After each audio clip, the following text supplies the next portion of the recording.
We would like to remind everyone with the following house rules. First, you are requested to turn your microphones off.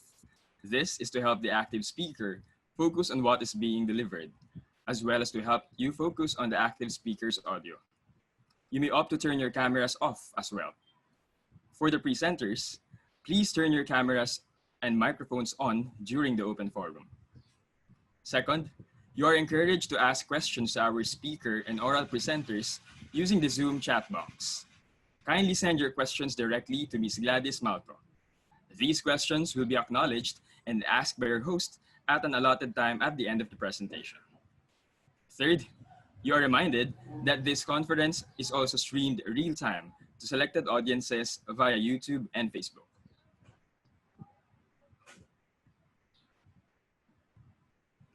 A pleasant morning to the MS Science Education community of the Ateneo de Manila University, and a big welcome to our beloved presenters, faculty, and guests.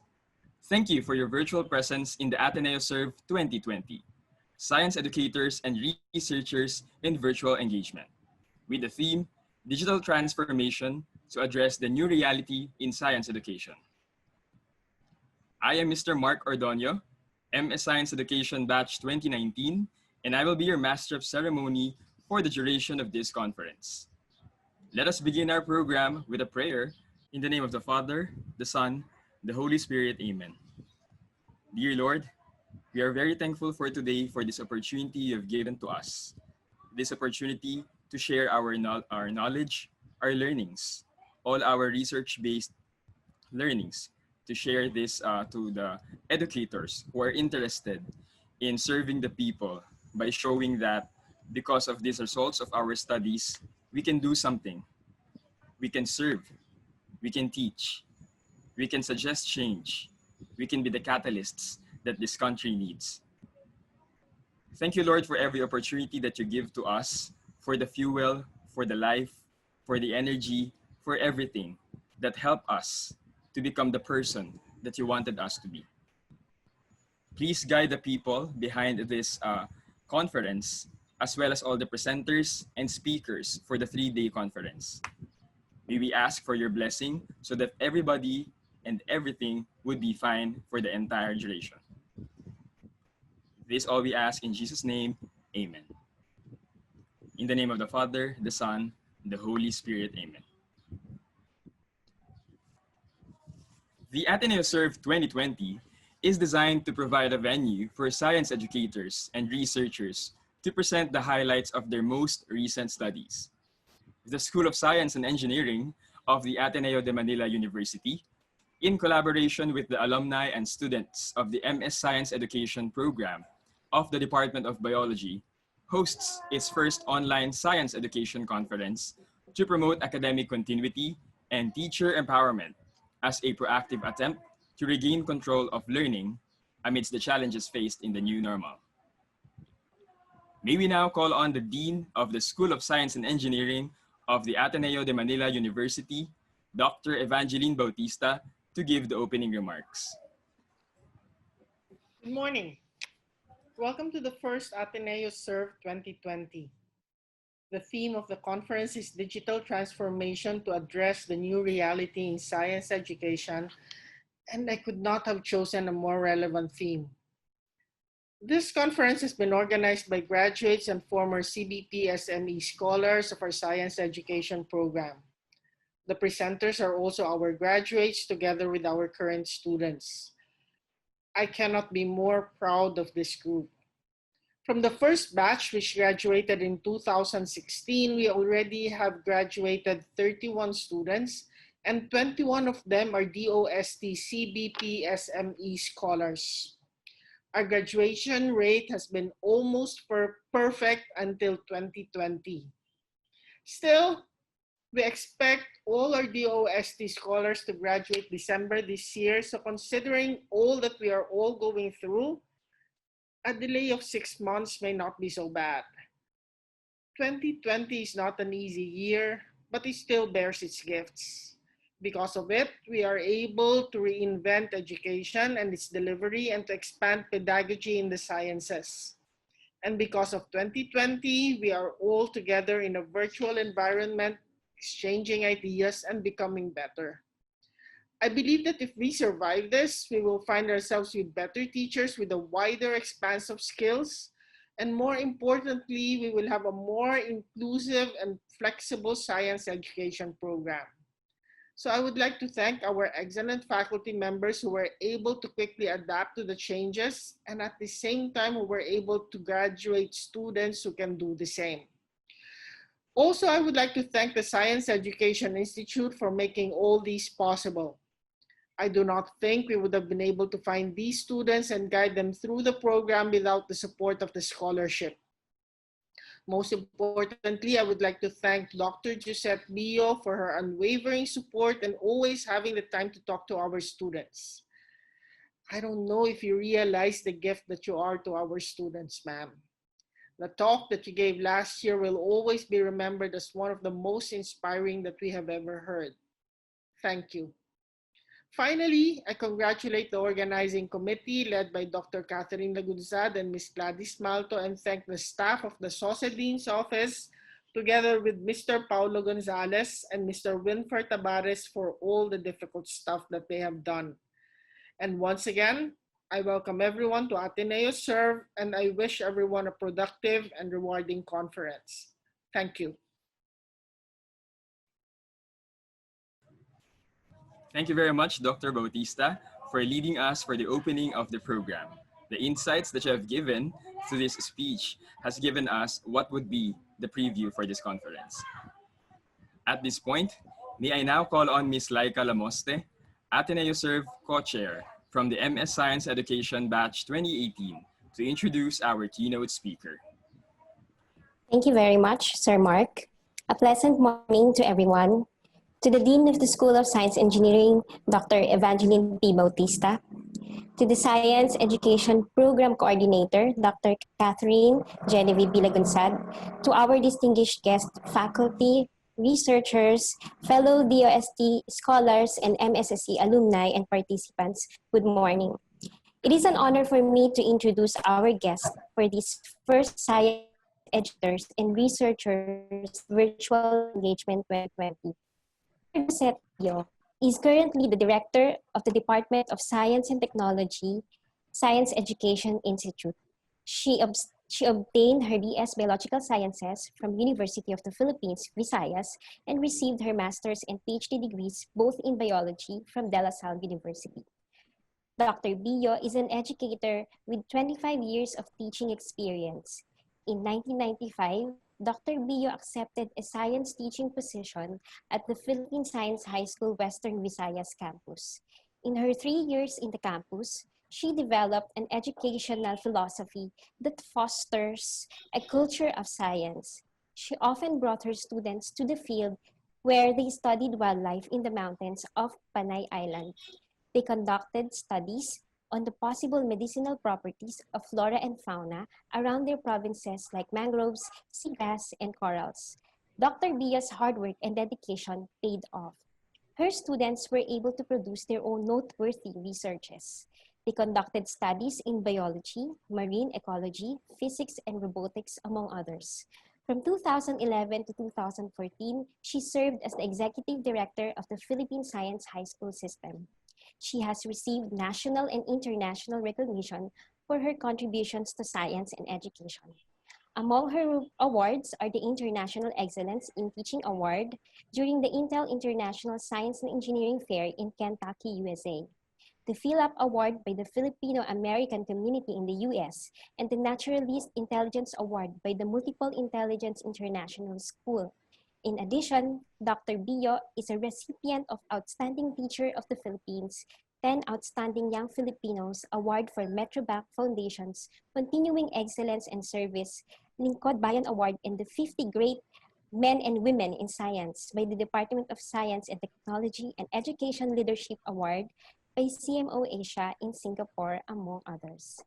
Planet Bio, a minor planet discovered by the Massachusetts Institute of Technology, Lincoln Laboratory in Lexington, USA, in 1998, was named in her honor. Ladies and gentlemen, please welcome the very hardworking DOST SEI Director, Dr. Gisette Pillo. Thank you, Laika, for that very warm introduction. Dr. Evangeline Bautista, Dean, School of Sciences and Engineering, Ateneo de Manila University. Dr. Kathy Lagunsad, university officials, faculty members, guests, DOST scholars, and other participants. A pleasant morning. Thank you for inviting me as keynote speaker to this conference hosted by the School of Science and Engineering of Ateneo de Manila University. I'm happy to be with you even on this online platform, and congratulations Ateneo for organizing this very timely and relevant event. The present COVID-19 pandemic has brought extraordinary changes in our lives. In the Philippines, we have almost 58,000 positive cases as of yesterday and over 1,600 deaths. The numbers continue to rise. No one knows when this COVID-19 will end. Many institutions have closed. Educational institutions have also temporarily closed, affecting 1.2 billion learners worldwide and more than 28 million learners in the Philippines. Community quarantine and lockdown result to work from home for teachers and study at home for students.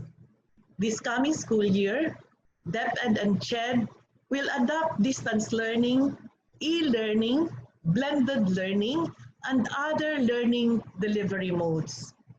These alternatives to face-to-face teaching and learning, however, pose a lot of challenges to both teachers and learners.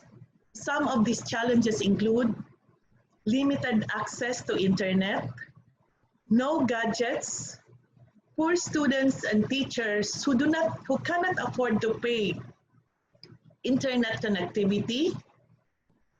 We have also the lack of learning and teaching materials. In our meeting 2 weeks ago with the National Book Development Board, many publishers have aired that there are a lot of issues on infringement. Teachers were directed to write modules, and we are fully aware that not many teachers know how to write modules. So what they do is to copy and paste from the books without proper citations. And the most dangerous part is teachers are not even aware that they are doing something which is not correct. We also have lack of or limited laboratory facilities when we teach from home or when students do the work or learning from home.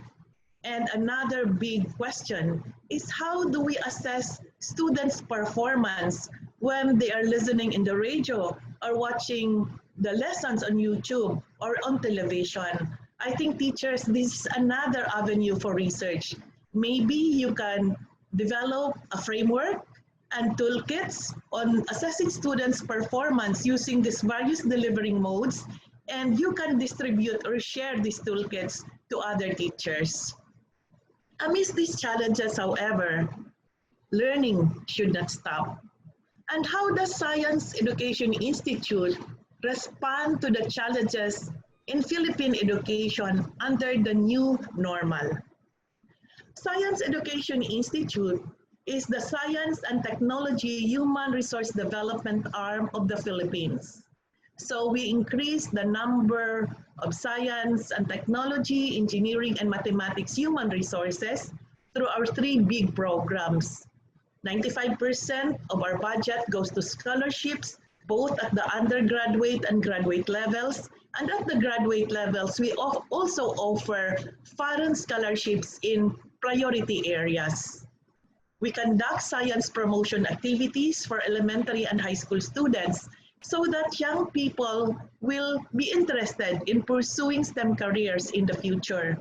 We also conduct research on S&T human resources and migration so that our programs, especially the scholarship programs, will be more directed. We work closely with the Commission on Higher Education and the Department of Education to develop learning resources on conduct capacity building program for STEM for teachers.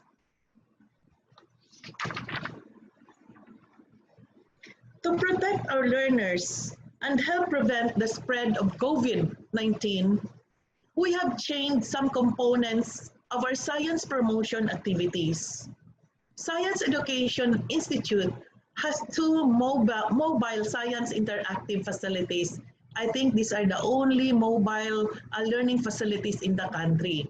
We have the Science Explorer and the new lab STEM in Motion, which we only launched last year. These two buses, equipped with laboratory facilities, go around the country to enable the students to experience hands-on experiments and discover the wonderful world of science.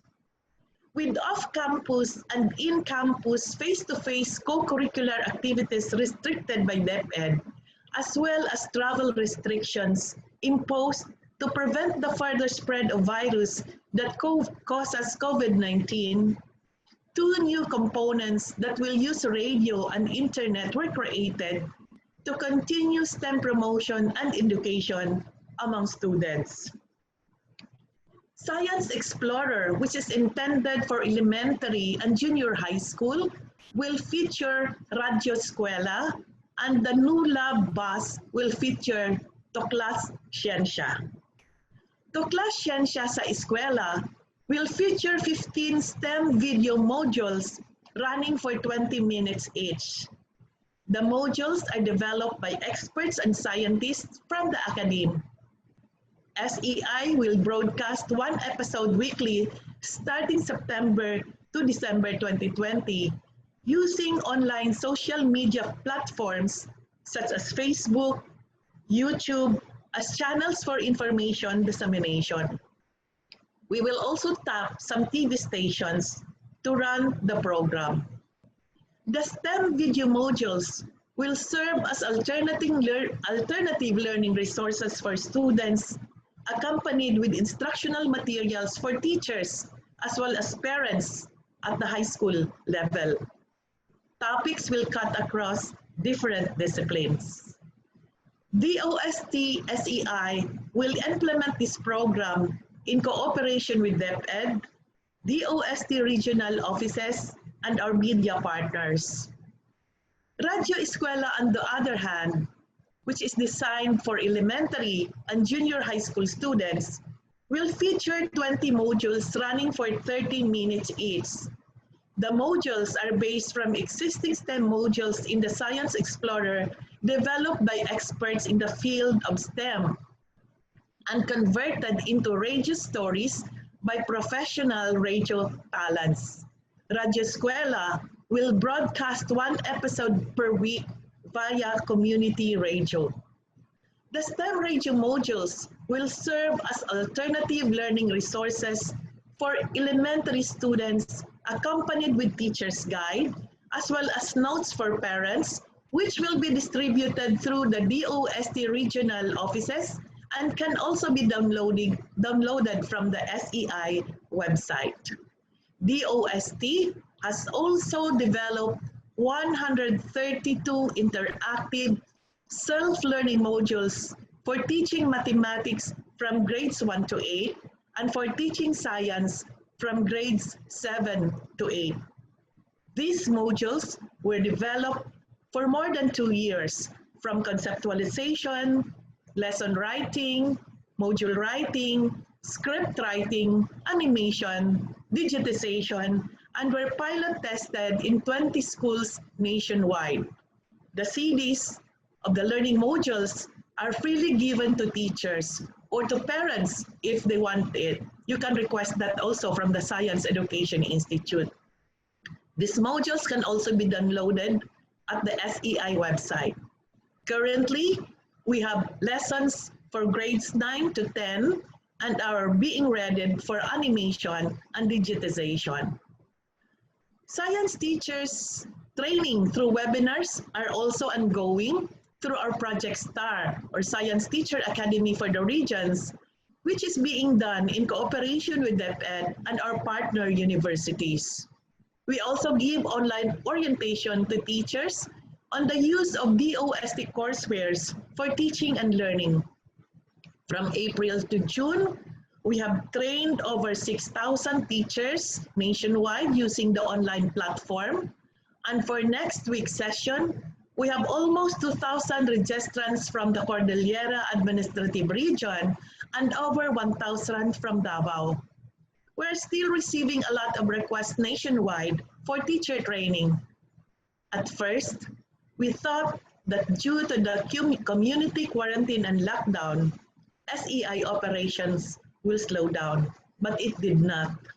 Before the pandemic, we hold at least 2 trainings per month. In the new normal, we hold them online starting April, almost every day, with a maximum of 4 sessions per day. Let me also tell you about some initiatives being done by DOST scholars in response to the COVID-19 pandemic. On the last week of March, when ECQ was declared, I asked one of my staff to check with the DOST regional offices to inquire how our scholars are doing. Are they fine? Are they okay? Have they gone home?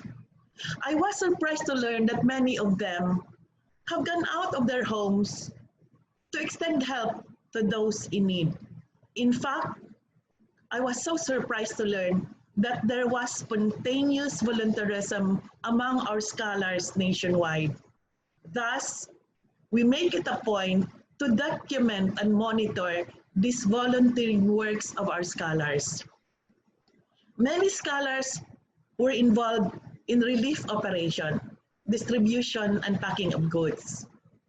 Maybe we might think this is an easy task, but it is not. The scholars are very doing a risky job. One scholar from the Cordillera informed me that he was so worried that people in the mountains have nothing to eat, so he volunteered. But the most difficult part was when he has to climb the mountains and carry 50 kilos of rice on his back. And he still did that. Some scholars pooled their stipends to buy rice and other goods, which they packed and distributed to people in their communities. Last week, a scholar from Batangas told me that she asked her father to withdraw her last stipend from the bank to buy groceries so that when hungry neighbors will knock on their door, they have something to give. Others volunteered in the Community Assistance Program by taking the temperature or monitoring people leaving and entering their barangays.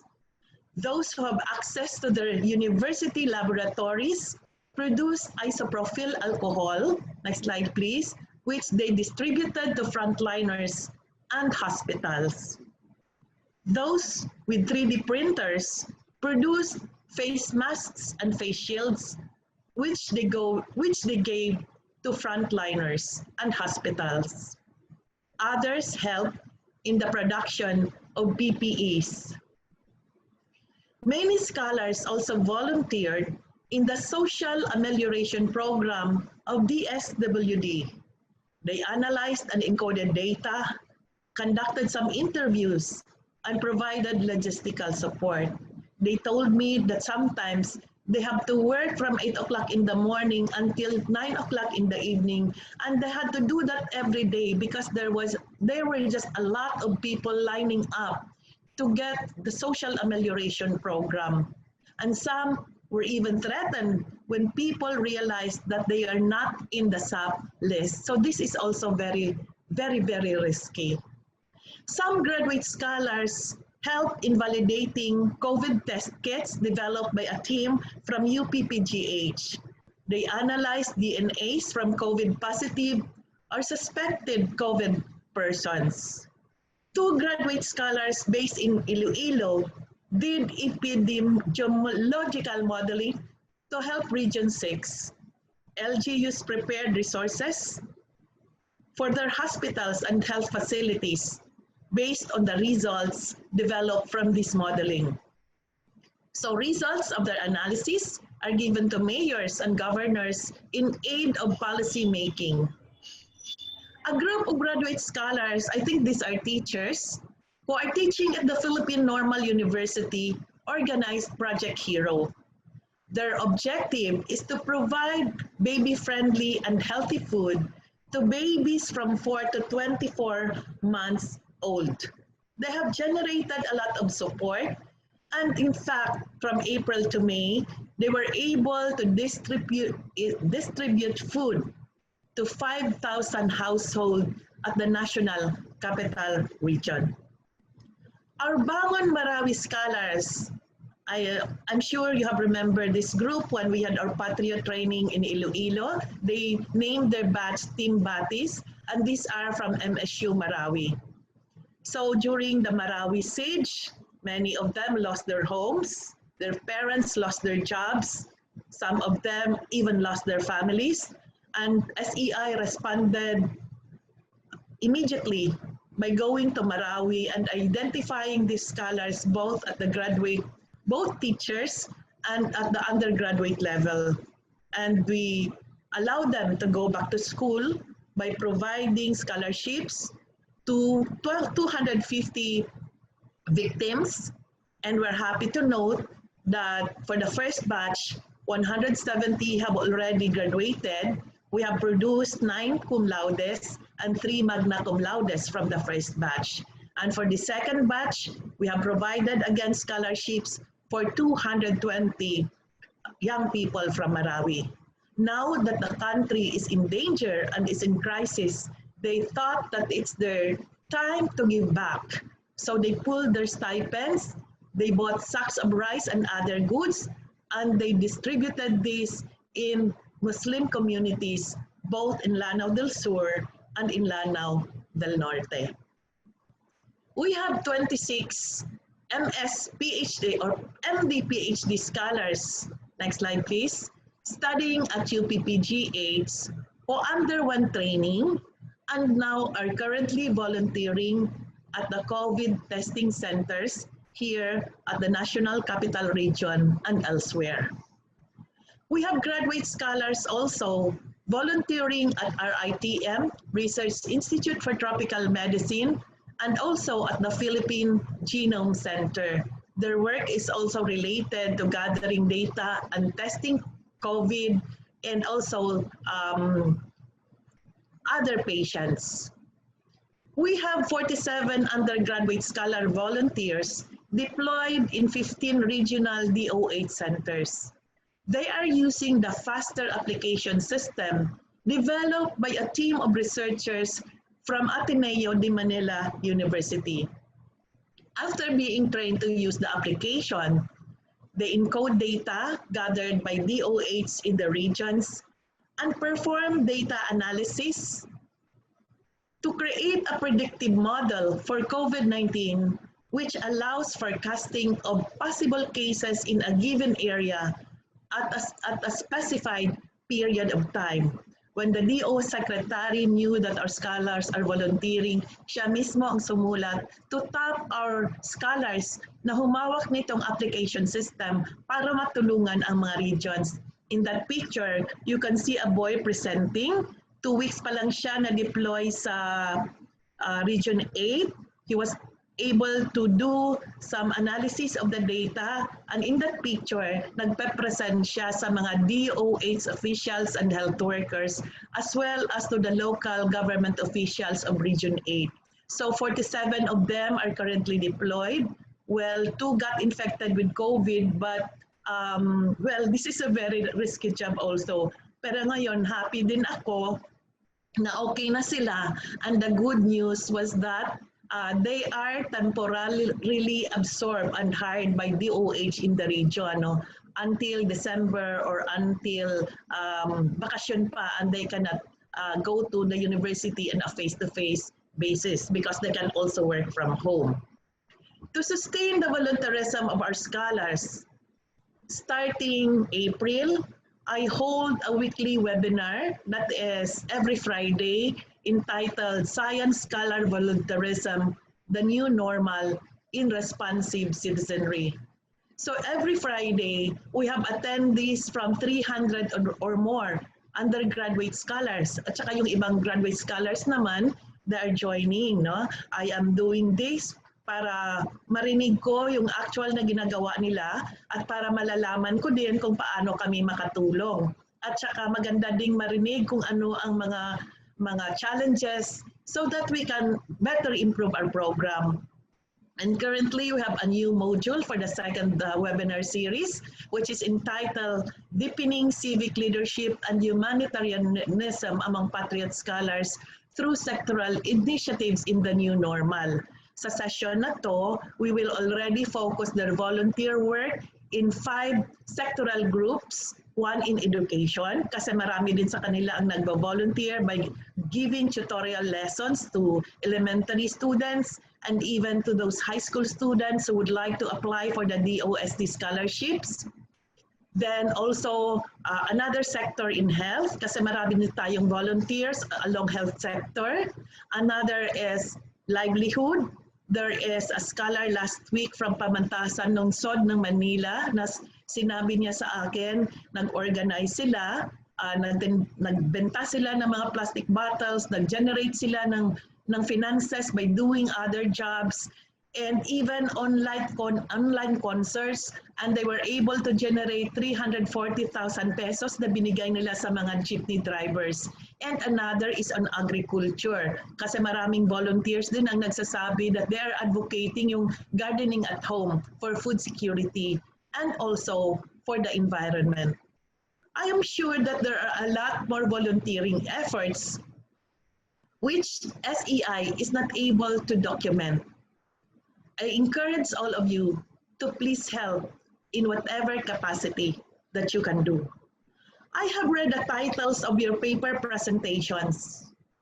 Your researches, all of them are very relevant and timely as they focus on pedagogy, blended learning, the use of improvisation, and even augmented reality in support of education in the new normal.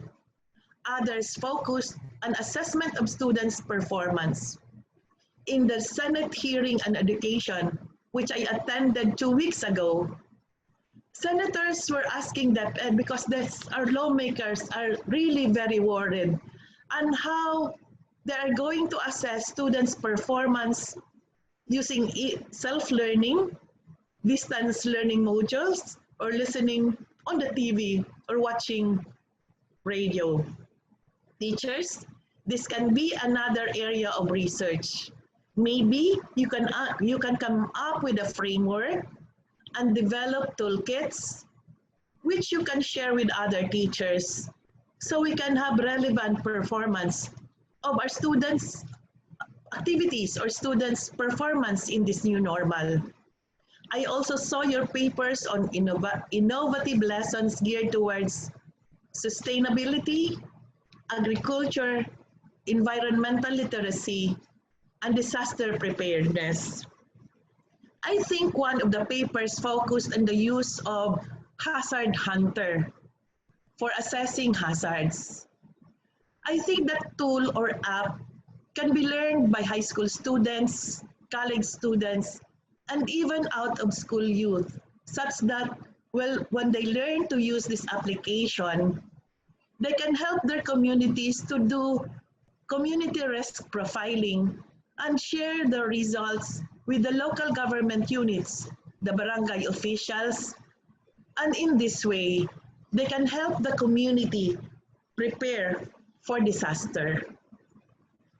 I challenge you, dear teachers, scholars, and other participants in this webinar to operationalize your research outputs and share your modules and tools with as many teachers as you can, with as many people as you can, so that even during this critical period in Philippine history, we can still continue to provide, nag-emotional na ako, relevant education to young Filipinos.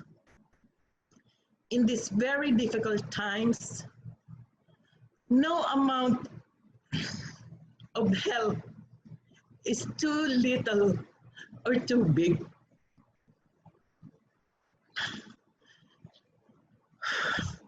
the country helps all the need that we can give. Together, let us heal as one nation. Thank you very much. Thank you very much, Dr. Josette Dio. Can you please go to your reactions for everyone? Can you please go to your reactions button and please press the clap sign for Dr. Bio. The AteneoServe is very grateful to have you, Dr. Bio, with us today to share the OST SEI's efforts in responding to the emergence of science education in this pandemic. I think the keynote address has inspired all our participants here, especially the science teachers, of our big role in continuing with our chosen vocation. Definitely, it's teaching.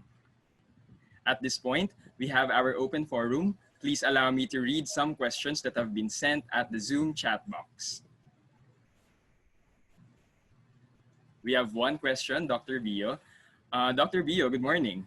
Based on your intensive experience being the director of DOST SEI, apart from what you have mentioned, what else can be the most essential contribution you would wish the DOST scholars, especially those in science education, to focus on? We really would like to focus on delivering quality education to elementary and high school students. No, kasi nung nag-attend ako ng session sa Senate, grabe talaga ang problema, no? And how we can reach the far-flung areas, yung mga quality modules na dapat nandyan sa mga teachers. So makakatulong kayo, no, sa pag-develop ng mga modules na yan. And then yun nga, yung assessment. Paano natin i-assess na talaga ba yung estudyante ay nakaka-learn? I think there are other ways of assessing aside from pen and paper. Like for example, kung makaka-develop tayo ng lessons na pwede ituro through radio, through storytelling, bakit hindi tayo makadevelop ng tool na i-assess din natin ang bata kung siya naman ang mag-tell ng story about what he or she has learned. Wala pa rin tayong mga frameworks along that line. So isa din siguro na napaka-importanting gawin yan. Or how can we assess students if they are really doing experiments or creating something in their homes after they have listened to the lessons. No? So isa din yan, no, is on assessment. And currently, Science Education Institute is also in the process of designing and creating modules for teaching science from grades 3 to 6. So, teachers, ang daming pwedeng magawa. Basta yung pinaka-role natin ngayon is to reach as many teachers as we can para tulungan din sila on how they can develop relevant lessons at maparating ito sa mga learners natin nationwide. Thank you, Dr. Lee, for that response. We have a question here related to TV and radio programs. This just came in. Do you have an idea on how wide can TV and radio programs of DOST SEI can reach? Wala pa akong idea kasi sa ngayon pa lang, ang natap lang namin ang media partners namin, no?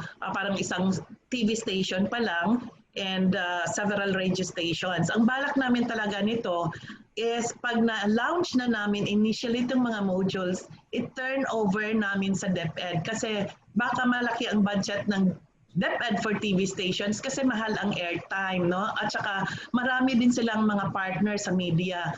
So initial lang ang launching namin, pero i-turn over namin itong mga materials sa DepEd. We are currently coordinating with them. Thank you, Dr. Bio. I agree with the suggestion in using TV and radio programs as this is one of the most accessible means of giving information to our students at this pandemic. We have another question here. Dr. Bio, since you mentioned about the DOST SEI programs, do you think the DOST is open to part-time scholarships where the scholars are under the working from home condition? Sa ngayon, hindi pa namin napag-usapan yan kasi with this COVID pandemic, ang laki talaga ang ginagawa ng SEI, no? Ma-affected din ang ating administration of the scholarship programs. So, Marami kaming adjustments sa policies. Like, for example, leniency in some policies, yung extension ngayon, hindi na natin i-count as extension na beyond the scholarship, no? So, nagbibigay tayo ng leeway for that. And then yung assessment of scholars' performance, hindi na natin i-base sa ngayong semester, kundi i-base pa natin sa nakaraang taon. No? Baliwalain natin ang status sa ngayon. Tinanggap na rin natin yung pass and failing grading system kahit hindi yan sa ating policy. Nag-extend din kami ng 2 months support, additional support no, sa lahat ng scholars. Kasi di ba yung dapat ang stipend ng MS is only for 22 months at ang PhD natin is for 3 years. So nagbigay kami ng 2 months additional month stipend at ang laking yan, ang laking kinain yan sa budget natin pero naghanap kami kung saan kami kukuha ng pera. No? So yung part-time scholarship na yan, medyo nahirapan kami kasi sa ngayon 35,000 ang minomonitor natin. At with the incoming 9,000 plus pa na undergraduate this coming school year. So, parang mahirap pa namin pasukin yung online na yan. Pero pag-aralan muna natin kung ano. Thank you, Dr. Bio. We have one more here. Do we have an existing network of science education scholars at the DOST SCI so we can pool our efforts in designing learning modules and the like? Sa ngayon, ang mga volunteer works natin is parang watak-watak pa. That's why we are trying to organize them. But we have the 16 universities, the 16 member of our capacity building for science and mathematics organization universities, where Ateneo is also one of them. We can tap the 16 universities na para i-pool ang talents and resources para directed ang paggawa natin ng mga modules. Thank you for that suggestion. Okay po, noted po. Maybe I think Dr. Kathy Lagunzad from the Science Education program can give a question personally. Dr. Kathy? Good morning, Dr. Bio. Good morning, Kathy. Every time we have a conference such as this one, your talk has always been a very inspiring one. And it actually drives us to try to do more, to become patriot scholars and patriot educators. And so I did not want to miss this opportunity to make a comment about your heartfelt plea for all of us to have a share in our desire and in our actions towards helping in the science education sector of our country. And so I would like you to know, and I think all of our participants and our organizers share this feeling. Dean Banjo Bautista and I started this conference, and it was not easy to do. But we realized the urgency of having this conference in preparation for the opening of classes next month, and that is in August.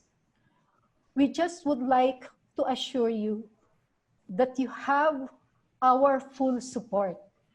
And for whatever projects you have at DOST-SEI for now, if it is possible for us, and if we are able to do so, we will throw our own weight so that we can push science education in the country. So this is not a question, but more of a response. All of our participants here are teachers and are actually very busy at this moment, trying to put together learning materials for them to be able to deliver instruction when classes open in August 24. And so this is for all of us.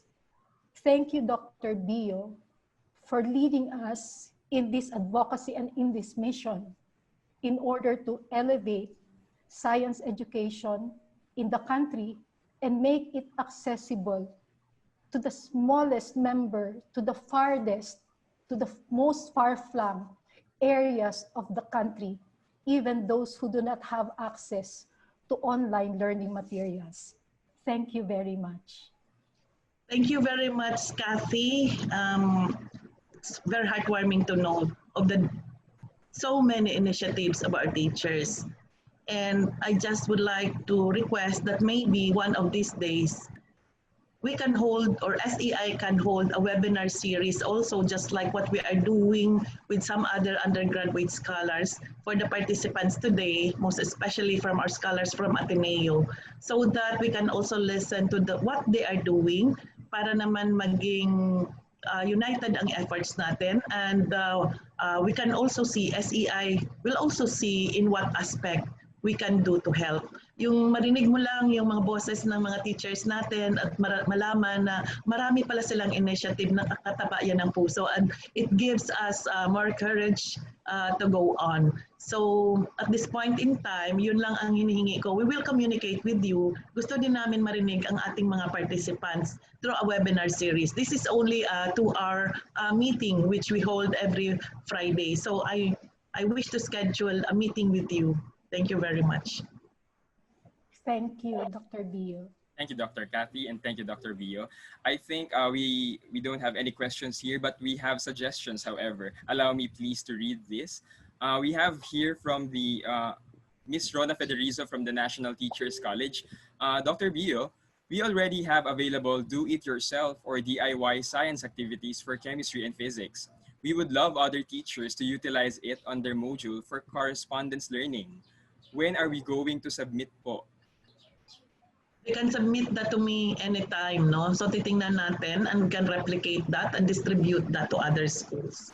Okay pa. Thank you very much, Dr. Bio. We also have one suggestion here, a question or a suggestion. Is it possible for DOST SEI to provide trainings on module makings that can standardize the information to students across the country?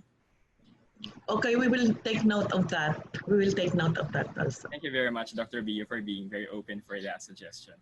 At this point, I think I don't have any questions on hand. No questions are being sent to the Zoom chat box. So thank you, Dr. Bio, again for all the insights. It was a very rich start for this conference, and Dr. Bio being with us today has provided a very fruitful experience to all science teachers and educators who are present in this conference. At this point, may we call on again Ms. Lamoste to present the certificate of recognition to our keynote speaker. Thank you, Sir Mark. On behalf of the AteneoServe Organizing Committee and the School of Science and Engineering, Department of Biology, Ateneo de Manila University, I would like to present the Certificate of Recognition to Dr. Giuseppe Bio for serving as keynote speakers on addressing the new reality in science education as part of the virtual conference organized by the science educators and researchers in virtual engagement with the theme Digital Transformation to Address the New Reality in Science Education, conducted on this day, 15th of July, 2020. Signed by Ms. Gladys Ann Malto, Dr. Catherine Genevieve Nogensad, Dr. Crisanto M. Lopez, and Dean Evangeline P. Bautista. Thank you very much. Let us give Dr. Bio a round of applause by choosing the clap reaction on the Zoom button below. Thank you. Again, thank you very much, Dr. Giuseppe Bio. Can I have a personal note? I really love using the clap reaction below. Please don't overuse though. But at moments when we need to recognize our speaker, please freely use that reaction. Can we do it once more? I love the responses. Thank you, Dr. Bio. Thank you as well, Ms. Lamoste. We would now proceed to the virtual poster presentation. The AteneoServe 2020 is grateful to present to you a total of 25 poster presentations from different fields of science, which are Earth and Environmental Science, Biology and Life Sciences, Chemistry, and Physics and Astronomy. May we call again Dr. Giuseppe Bio for the virtual ribbon cutting of our poster exhibit. University officials, educators, scholars, participants, I now declare the AteneoServe 2020 virtual poster exhibit officially open. Congratulations.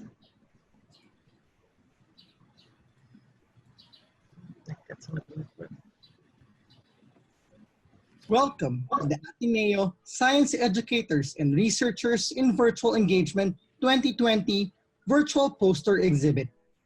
In this exhibit, you'll be able to see the different poster presentations of science educators and researchers in the fields of earth and environmental sciences, biology, chemistry, and physics and astronomy. And here are some of the poster presentations.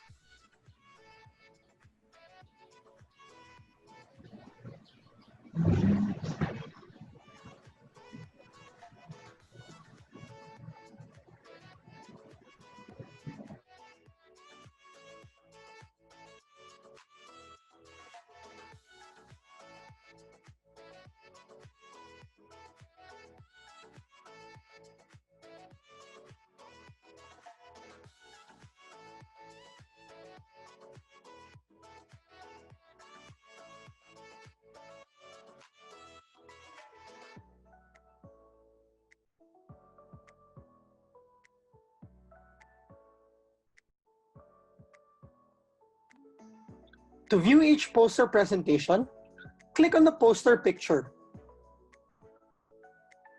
Then click on the View Full Size button at the bottom right of each window.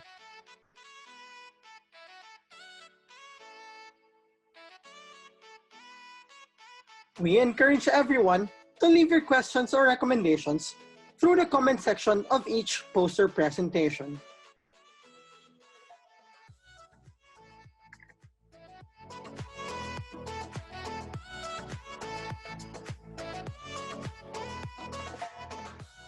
Before leaving the exhibit, don't forget to answer the evaluation form located at the top right corner of the virtual poster exhibit.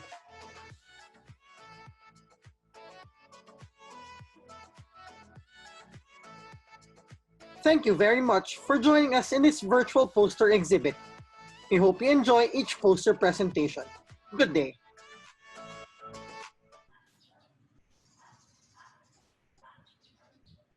Thank you very much, Dr. Bio, for leading us to the opening of our virtual poster presentation. I bet everyone has liked how the ribbon was cut virtually so that all are signaled with the virtual poster presentations that we are to see in a few. Regarding the viewing of the virtual poster presentations, access to the website that was shown to us a while ago has been sent to all participants of this conference. Before that, I'd like to thank Mr. Lavi Subang for providing an instructional video for the access of this website. Again, access to this website has been sent to all participants of this conference. At this moment, I think we are relatively early from our schedule. It's 9:57 on my watch, and we just ended the first half of our conference.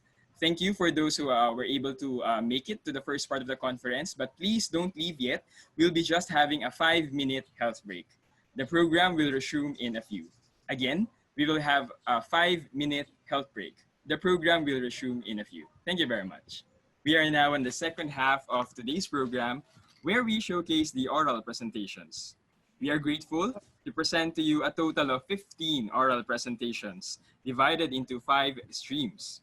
You are all encouraged to submit your questions to our presenters using the Zoom chat box.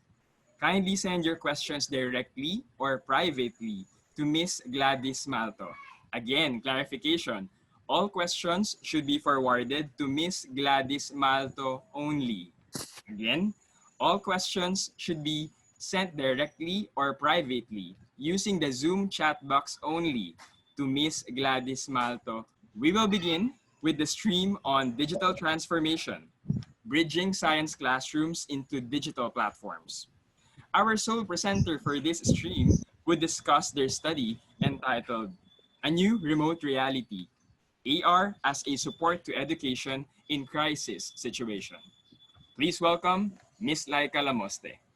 Pleasant morning to everyone. I am very thrilled to share with you our research together with my co-authors for this study, John Oliver P. Distor and Dr. Catherine Genevieve P. Lagunsan. Our research entitled A New Remote Reality, AR as a Support to Science Education in Crisis Situation. I will start my presentation with an overview of what our world is currently faced with, a crisis situation that has changed the world and what used to be our normal lives. And amidst the crisis, educators and researchers like us are called upon to reach out to our students to find creative ways to deliver instruction to ensure that their education can continue even in the safety of their homes. Establishments have closed their businesses, workplaces have stopped operating on site, and some employees continued to work in the comfort of their homes. Schools and classrooms have been empty for quite some time now, and teachers have been sent home to prepare for online classes and to develop instructional materials that can utilize other learning modes that are more easily accessible to students in a homeschool environment. In these trying times, the use of technology, specifically computers, smartphones, the internet, provides an all-important substitute. And as education turns digital and learning sites move from school to home. So here are some learning modalities that different schools have adopted to mediate or address the needs of the learners. These include flexible learning, blended learning, synchronous and asynchronous learning, distance learning may be modular or online, and remote learning where students and the educator are not physically present in a traditional classroom environment. So information is relayed through technology and assessment is also done online. So opportunities for these types of learning are linked to emergency responses to crisis situations that pose a threat to student safety. Thus, included in the teacher's responsibilities is to ensure that students' education remains on track so that when they return to the physical school environment, they will need to complete they will not need to complete a lot of makeup work. Teachers may need to infuse in their preparations, designing of learning activities that are fun and engaging at home. So it's where distractions will inevitably arise. So being connected now mostly means being connected through technology, and with what appeared unusual months ago has transformed into a daily necessity. And as all physical classrooms were closed due to the pandemic, teachers and students have entered the world of digital education. And one of the technologies that raised the level of connectivity in most areas of work, entertainment, as well as in education is the augmented reality or AR. It's a powerful form of contextual mobile learning. It offers opportunities to expand the borders of the classroom, to create new dimensions in mobile learning, and to increase the students' connection to the real world and to the concepts of learning. So augmented reality creates a system in which the user cannot tell the difference between the real world and the virtual augmentation of it. So like in this example, this shows a combination of real and virtual worlds, and this is what we call a mixed reality. So AR is being used for businesses and marketing promotions, and it now has a vast potential in education, like what you can see here in this graphic interchange format. And in chemistry, one can learn about atoms and molecules. So also, or working in the laboratory. So as you can see here, okay, scientists can see molecules or compounds, okay, virtually. Next, and to even understand concepts in anatomy. So you can focus on certain parts of uh, the heart, this organ, okay? And many AR applications are now available for download online. Teachers and students can make use of these apps to increase their students' understanding about certain concepts. And here are some of the applications I find useful and are for free. Some teachers can also create their own AR using web platforms like what we did in the conduct of this study. So the AR developer Octagon launched their mobile application Animal 4D Plus for students to learn the alphabet of animals. And the Animal 4D Plus flashcards is also available at octagon.studio for download in PDF format. Sample of screenshots are here on how animals come alive using AR in 4D. Okay. So I'll show you a short video of this Animal 4D. You can also hear the sound of these animals.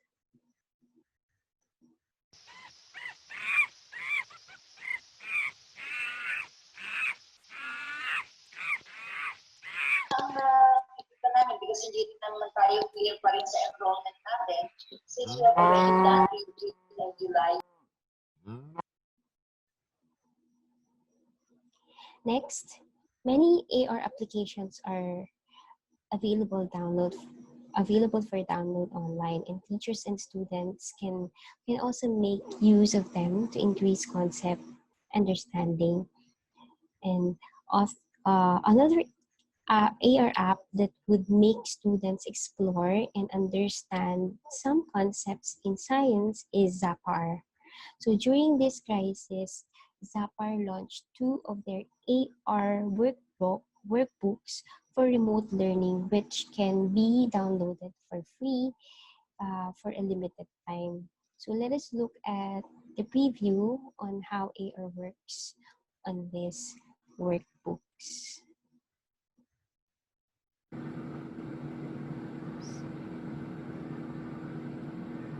It's free of charge. And then this is the guide for solar system expedition.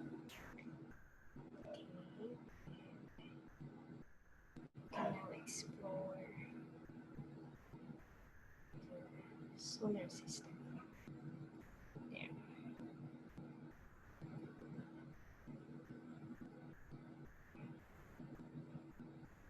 This is the mission.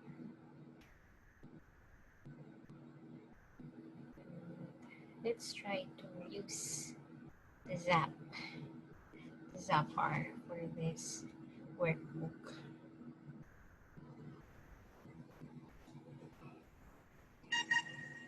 So unlocking.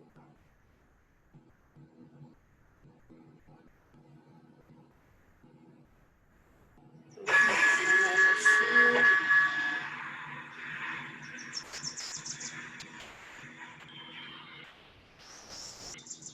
I need to launch the laptop.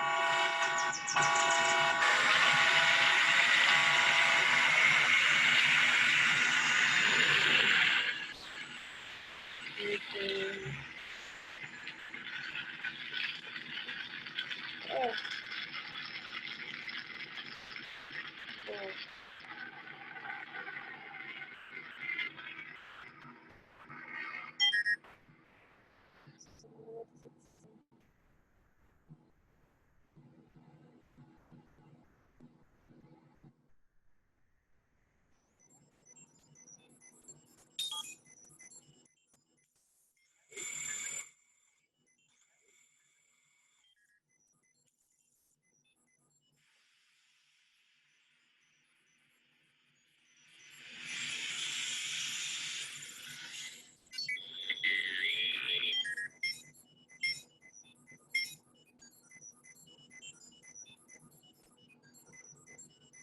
Let's try to.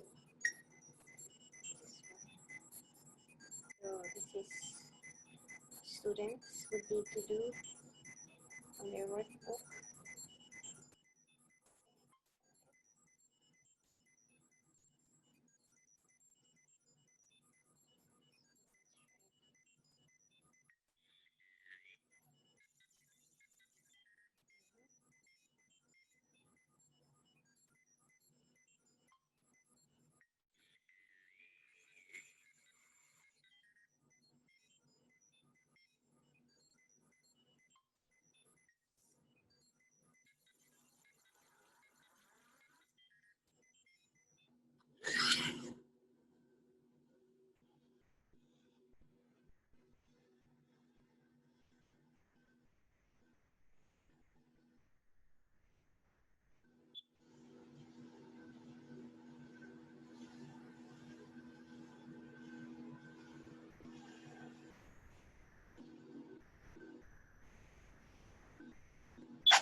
Also, plant ID applications such as Picture This and Candid Labels Plant ID, available for iOS 13.0 or later, can be used to identify plants in your garden or at home. So these apps also use AR that augment plant labels as you see or as you scan your garden. So the app will give your students complete information about their plants at home, most especially if they are unfamiliar with their plants. So they can learn how to take care of them and learn additional information as they scan all their plants. So this is what we did in our study for grade 8 students in their biology class in biodiversity lesson. So based on the result, okay, of the conduct of the study in physical classroom, the figure shows a shift. So the figure shows a shift in the frequency of the students' level of proficiency from their pre-test to post-test academic achievement. And the independent sample t-test revealed that there is a significant difference between the pre-test and post-test performance of the students who use the AR learning with a p-value of less than 0.001 at 0.05 level of significance. And this result only shows that AR affects the students' academic performance.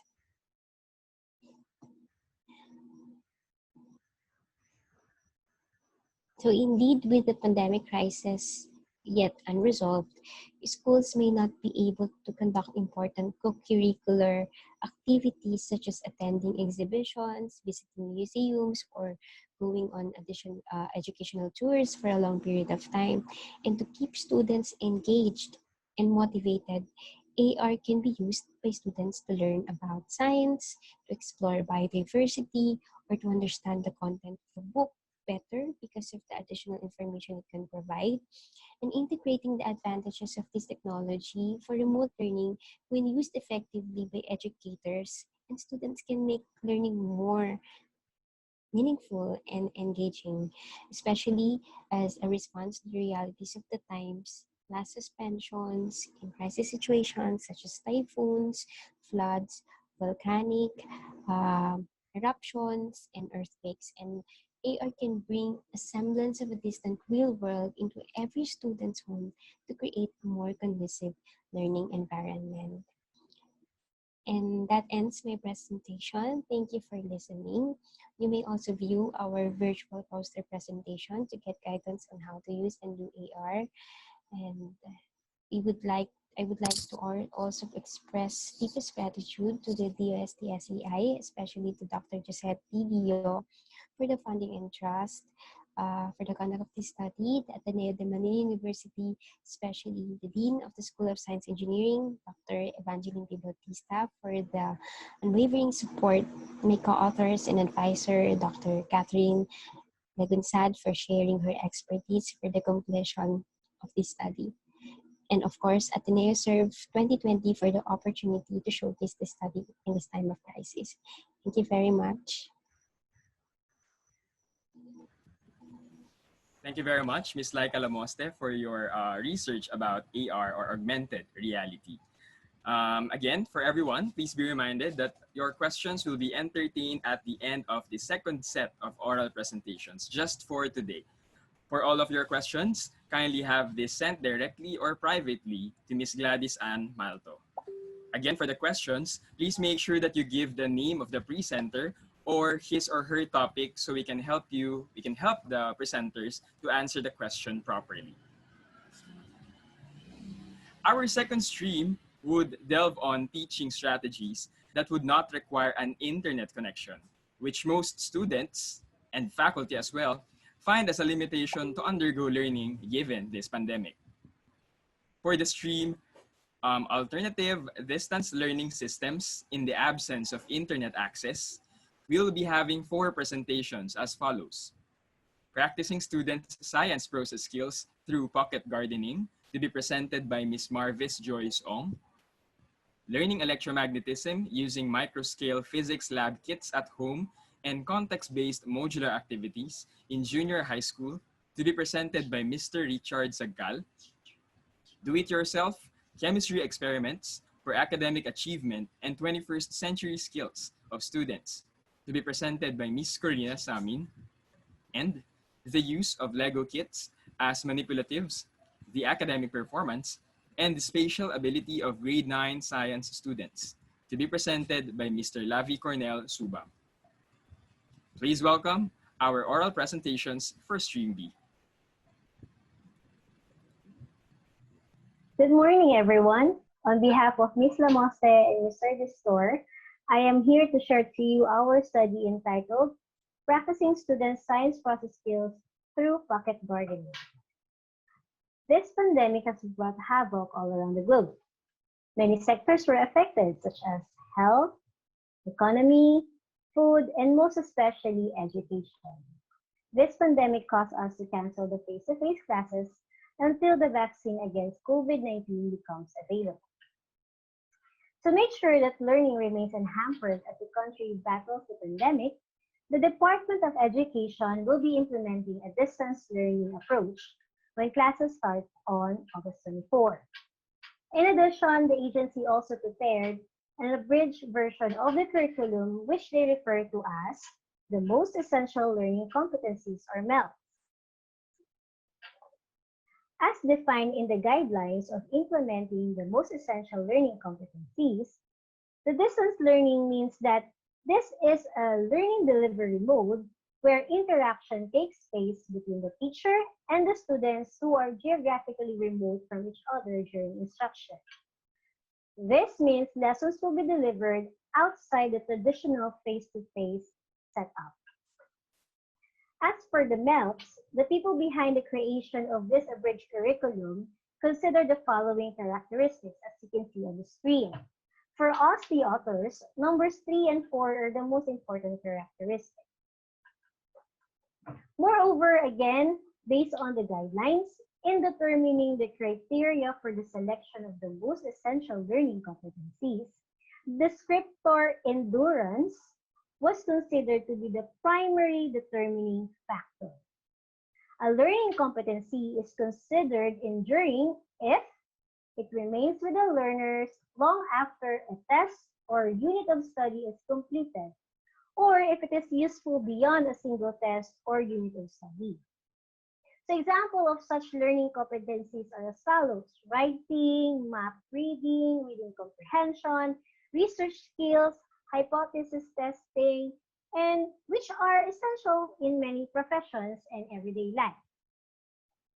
So definitely in STEM education, research skills as well as hypothesis testing are very important. These competencies can further classify into different science process skills, either basic or integrated, like observing, inferring, etc. So these skills can be developed and enhanced through the different hands-on activities in the laboratory.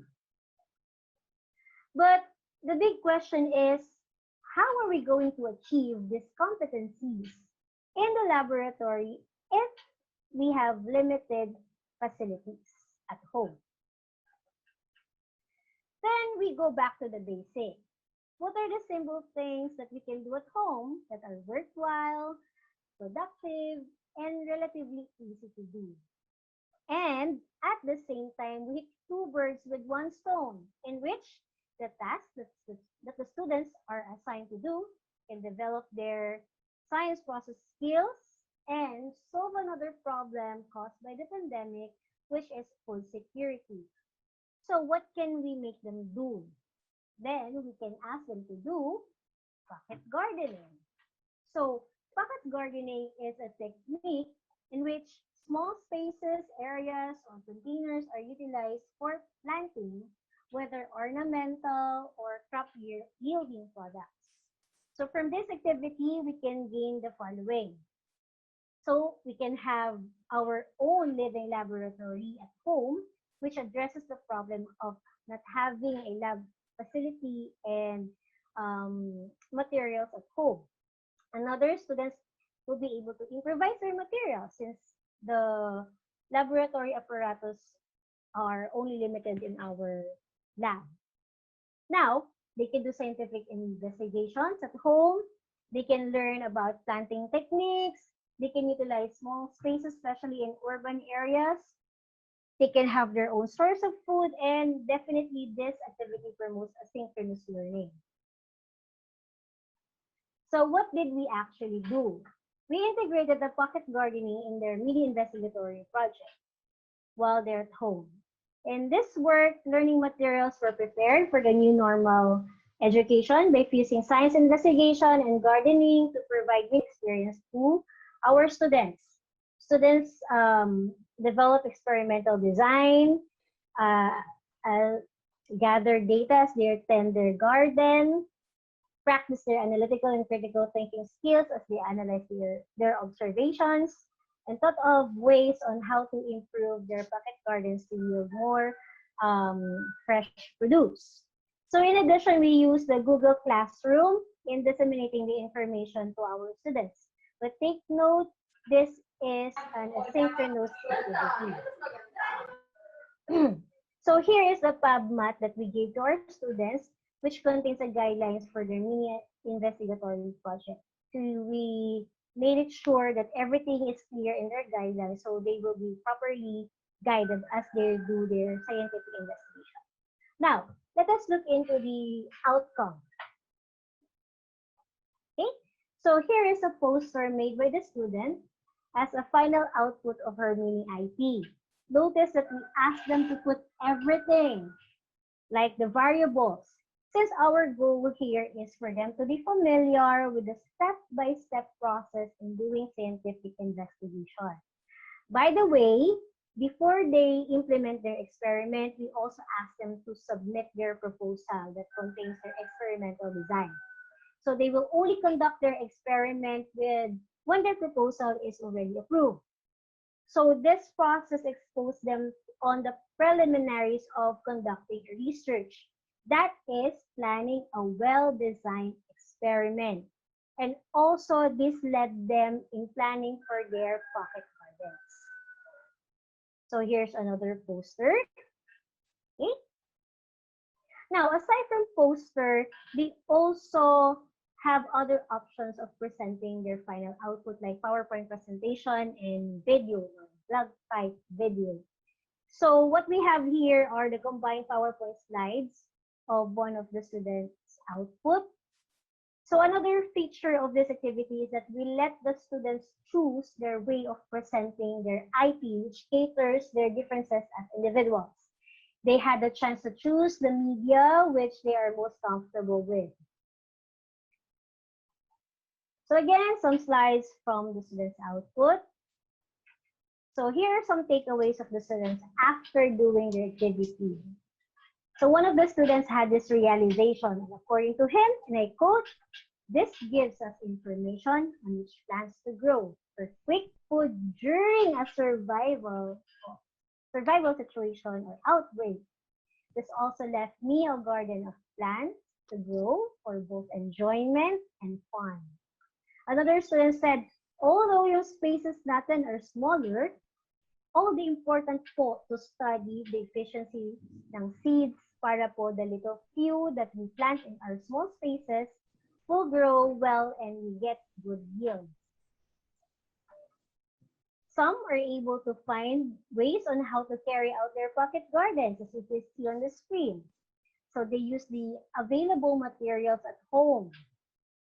Hence, they're able to become resourceful and at the same time look for different techniques on how to do their pocket gardens. So they were able to experience the process of doing a scientific investigation while they're at the comfort of their home. They're able to process the data that they have gathered. So look at those graphs and tables. Of course, they're able to think about the result of their investigations, not only about the data, but also thought about how to improve their garden.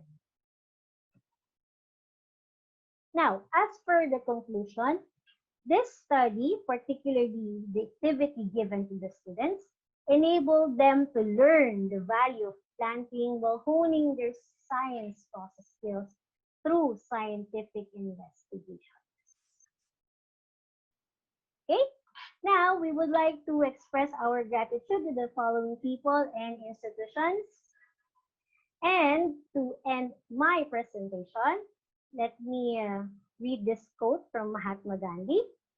If you give me rice, I'll eat today. If you teach me how to grow rice, I'll eat every day. So, dear educators, let us together lead our students to love, appreciate, and do science as they contribute in finding solutions to the problem of our community through science and technology. Thank you and keep safe, everyone.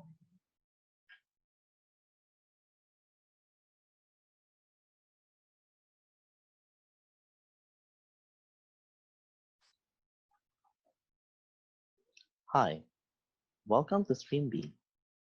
Here, you're going to learn various alternative distance learning systems in the absence of internet access.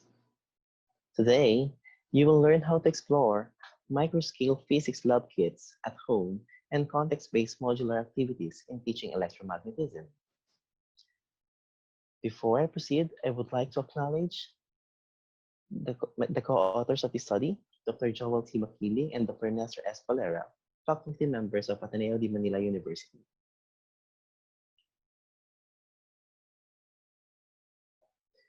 Physics is usually considered one of the most challenging subjects in science.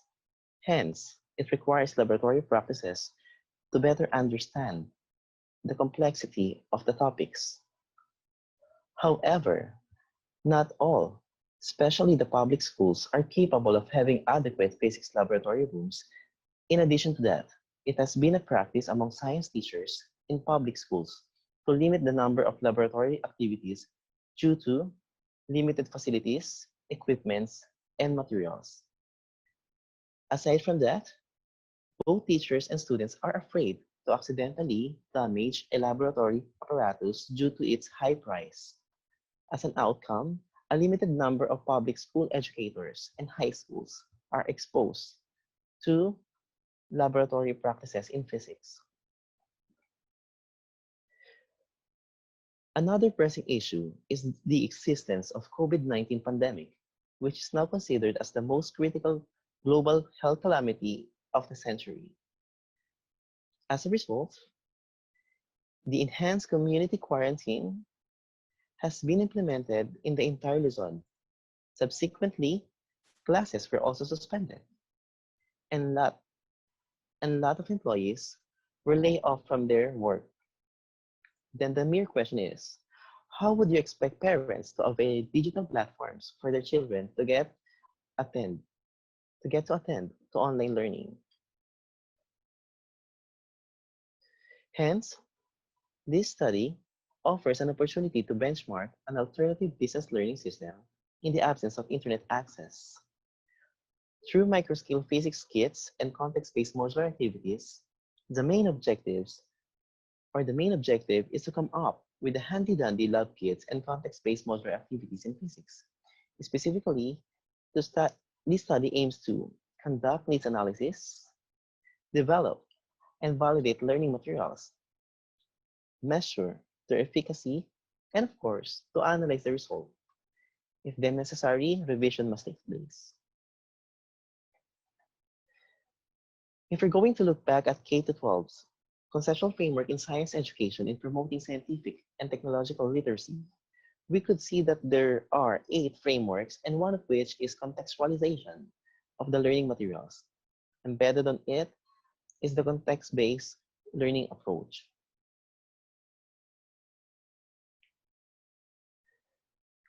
Contextualized learning follows the context-based approach of Bennett et al. Of 2017. It says that we can develop scientific ideas by combining the context learning and its applications. To understand contextualization process, the following factors must be considered. Number one, the setting of the school and its resources or available resources. Number two, the type of learners and the content, format, and language of the learning materials to be used. As you can see, below it are the utilization of locals or locally produced materials and microscaling. There are 8 science education laboratory constraints and opportunities according to Musar of 1993. On the other hand, microscale laboratory are also known as the small-scale laboratory, which refers to the teaching method used widely at school and university levels, working with quantities, small quantities of a matter. Looking at this point, we could see that the huge laboratory room, lab materials, and equipment are already placed in a handy-dandy laboratory kits.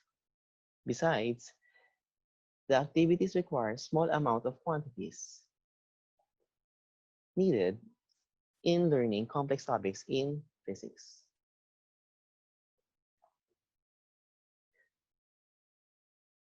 Thus, if we combine both the collaboration between science teachers and university experts in designing new study or learning materials, we can come up with a new innovation trend. In this juncture, we could see the flow or procedure of the study. First, we conducted the need analysis to identify the topics that are least mastered or least learned by the students. Second, the construction and validation of the learning materials were employed. Third, pilot testing in groups of students in a junior high school was implemented to measure the effectiveness of the intervention materials. Fourth, the results were analyzed carefully via both descriptive and statistical measures. Lastly, the final revision of materials was made to ensure the quality and efficacy of the intervention material.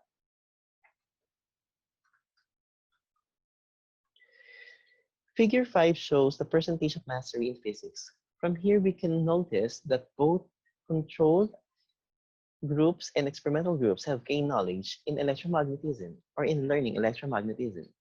However, the mean gain of experimental group is almost twice bigger than the control groups.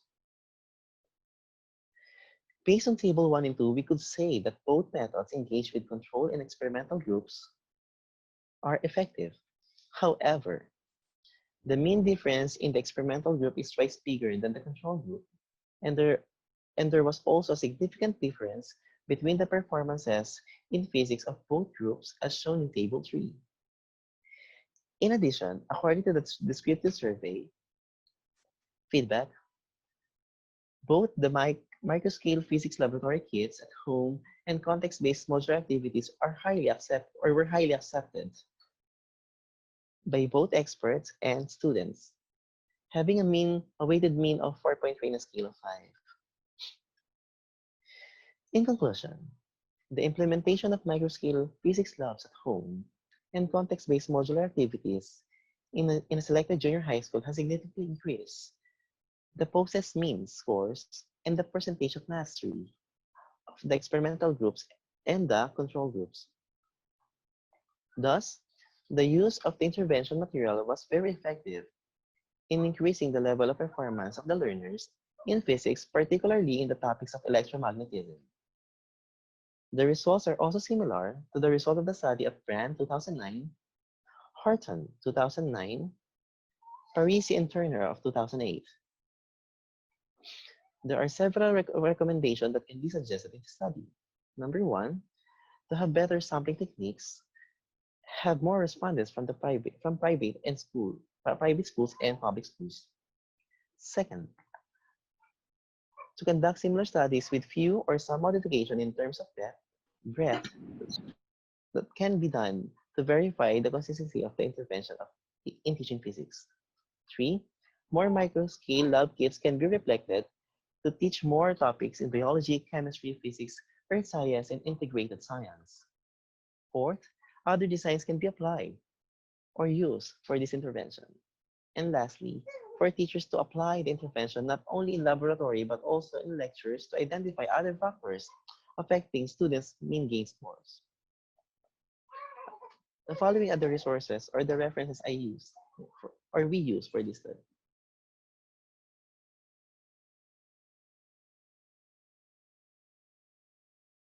Good morning, everyone. Before I proceed with the discussion of the study, let me first acknowledge Ateneo de Manila University, School of Science and Engineering, Department of Science and Technology, and of course, the AteneoServe for giving us the opportunity to share our study. Our study is entitled Do It Yourself Chemistry Experiments for Academic Achievement and 21st Century Skills of Students. For the overview of the presentation, the following are key points to be discussed. First is the conceptual framework. This would be the section wherein the involved variables would be discussed. Next would be the statement of the problem, the main research question that this study tried to answer. Third one is the research procedure, the general guideline that this study followed. Fourth is the results and discussion wherein the gathered data would be discussed with respect to their interpretations based on statistical analysis. And the fifth one is summary and conclusion. The general findings and deductions gained in the study are part of this section. And lastly would be the recommendations of the study drawn from the results and as well as for future use. Science, technology, engineering, and mathematics curriculum requires the students to go far beyond their content knowledge. It is in agreement with constructivist learning theory, specifically the project-based learning. Project-based learning deals with hands-on project to help develop the understanding of concepts. For this case, DIY experiments or do-it-yourself experiments are developed to incorporate hands-on activity for students to understand better the concepts and theories in chemistry. There were 3 DIYs developed in the study. DIY number 1, making crystals, tackles the types of solid wherein these crystals are made out of mixing water and borax from an all-natural detergent. DIY number 2, producing sparklers, discusses the types of solutions. Sparklers are made out of mixing sugar and potassium nitrate, which can be found in some fertilizers. And DIY number 3, creating chemical cold and hot packs, discusses the energy changes, and the chemical cold pack is done by mixing table salt and cornstarch, as shown in the video. Having STEM curriculum as the basis for the alignment of content of these do-it-yourself chemistry experiments may help teachers in developing the academic achievement and 21st century skills of the students, specifically the learning and innovation skills, also known as the 4 C's of learning, namely critical thinking, creativity, collaboration, and communication skills. Rather, 2019 said that do-it-yourself activities are more than just a trend for crafts and home improvements, but an ethos that has reached higher education. In line with that, the study determines the real impact of these DIYs to the learning of the students. It is actually the root of the main research question of what are the possible effects of these DIY experiments on academic achievement and 21st century skills of students. With that, it is hypothesized that there is no significant difference between the pre-test and post-test scores of the students, and as well as the pre-survey and post-survey of 21st century skills scores. This study used the mixed method approach. The illustration shows the research procedure. First, the STEM students took the pre-test instruments such as the pre-test academic achievement scores and the pre-survey of 21st century skills scores, and were then divided into 2 learning groups, the non-DIY and the DIY learning group. The non-DIY learning group is a teacher-centered approach done inside the classrooms, while the DIY learning approach or the DIY learning group took the intervention and is a student-centered approach done inside the laboratory as well as in the home of the student. And these two learning groups took the parallel post-test and post-survey of 21st century skills to determine the impact of the modes of instructions to the academic achievement and 21st century skills of students. Pre-test and post-test scores of the two learning groups were summarized in the table. So we have here the scores for the pre-test of the two learning groups and the scores for the two learning groups post-test.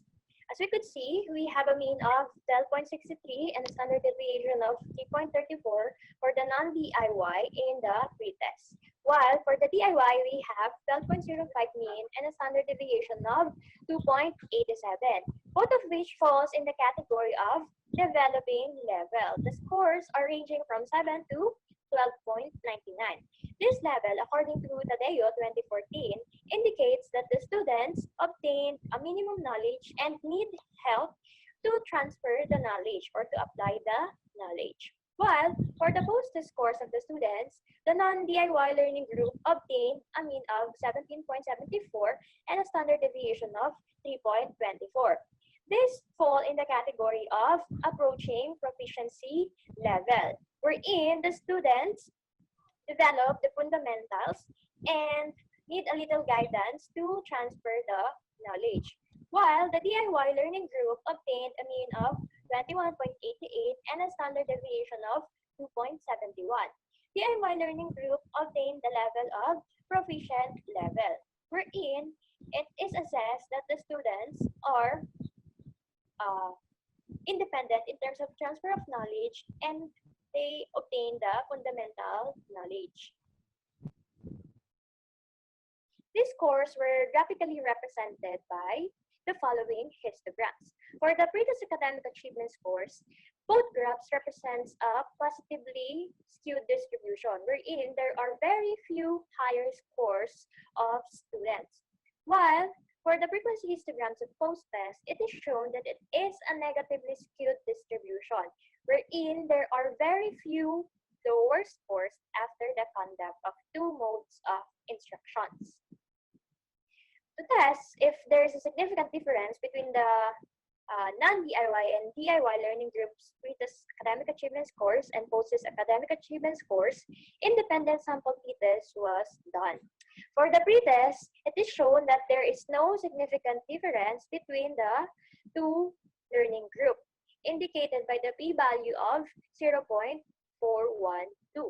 For the post-test results, it is shown by the p-value of less than 0.000 that there is a significant difference between the post-test academic achievement scores of the non-DIY and the DIY learning group, indicating that the DIY experiments may have a positive effect or may have a positive impact on that post-test scores of the students. Students under the DIY learning group were also asked to describe their learning experiences with the use of intervention.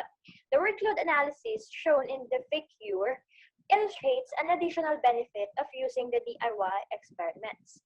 Two terms, fun and learning, may mean that students are having fun and learning with the use of DIY experiments. The displayed concept map was also used to further organize the responses of the students. DIY learning, being linked with fun learning, makes the studying of general chemistry more interesting and very informative for the students, resulting to attainment of creating and applying cognitive domains. The displayed bar graph shows that there is a small difference in terms of the mean normalized gain scores of the two learning groups in the remembering cognitive domain. While for the higher cognitive domains such as understanding, applying, analyzing, and evaluating, it showed that there is a greater difference in terms of their mean normalized gain scores, indicating that DIY experiments may possibly enhance or develop the higher order of cognitive domains better.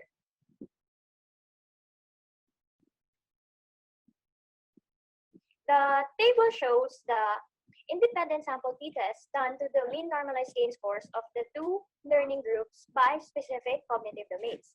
As we can see, there is no significant difference in terms of the remembering domain, indicated by the p-value of 0.260.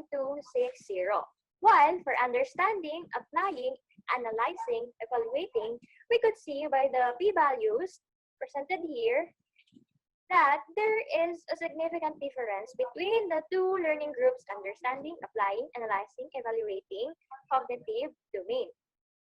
The scores of the students in the pre-survey and post-survey of 21st century skills were also analyzed. The following are the results. First is the frequency distribution showing the pre-S21CS and post-S21CS scores. For the pre-S21CS scores, as we could see here, the mean is 2.90 with a standard deviation of 0.31 for the non-DIY learning group, and a mean of 2.79 and a standard deviation of 0.22 for the DIY science learning group. These two fall under the category of moderate response with a range of score of 2.61 to 3.40, indicating that both groups do have a perception of moderate responses on the given statements in the survey. Next is the post-S21CS scores. The non-DIY learning group obtained a mean of 3.69 and a standard deviation of 0.45. With this, it is under the category of high with a score or with a range of scores of 3.41 to 4.20.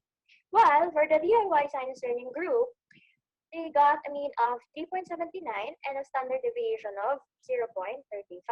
And it also falls in the category of high response from a score of 3.41 to 4.20, meaning the two responses or perceptions of the students in terms of their 21st century skills in the post-S21CS group both fall in the category of high interpretation.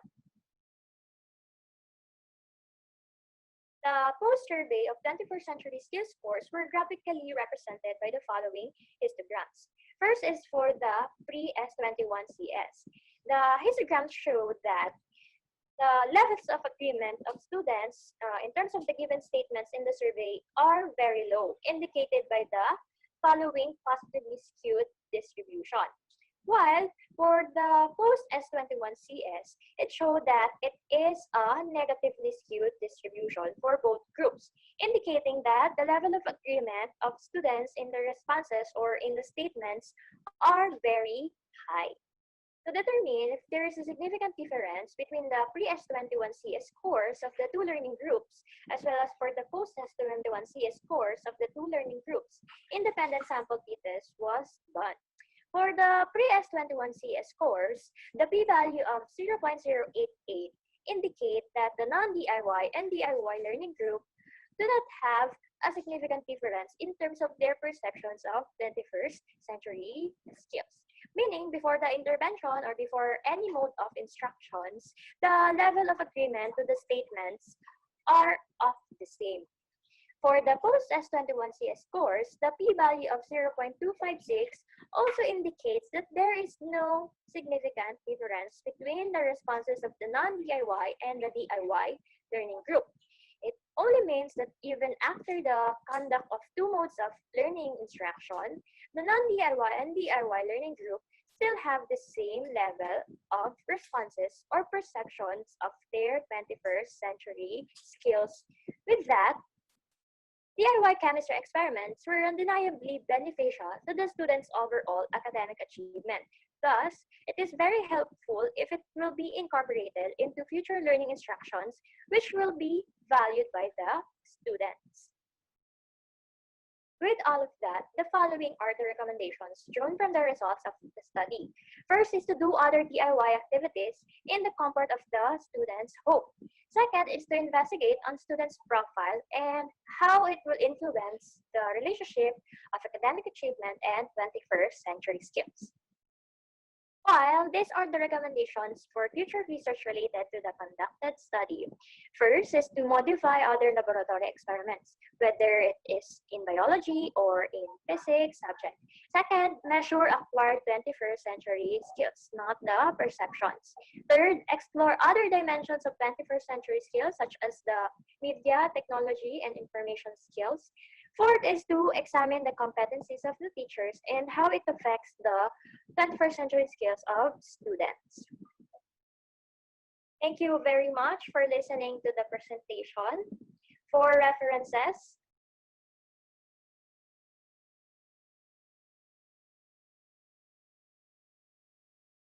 Good day. I am Lavi Cornel Subang, and my study is entitled The Use of Lego Kits as Manipulatives, the Academic Performance and Spatial Ability of Grade 9 Science Students. In discussing lessons in chemistry, manipulatives are often used to better explain the concept or the lesson. Traditionally, teachers rely on what we call the ball and stick model as their go-to manipulative. Ball and stick model come in different form. Teachers use styrofoam balls, barbecue sticks, toothpicks, and the likes.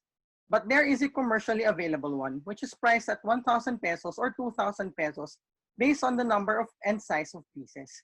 They are made of plastic and mainly imported from China. The proposed alternative to the traditional ball and stick model is Lego. Lego is often associated to early childhood development, in which it is often the first toy given to a child. Lego as a toy has proven itself as a good tool to help improve a child's creative and motor skills. As a response to the need, Lego established Lego Education. It is the branch of Lego dedicated to creating sets that help foster learning specifically on the branches of science, technology, and mathematics. These three sets in particular are the sets recommended for primary, secondary school students. These sets include lessons on simple machines, pressure, and alternative forms of energy such as solar and wind.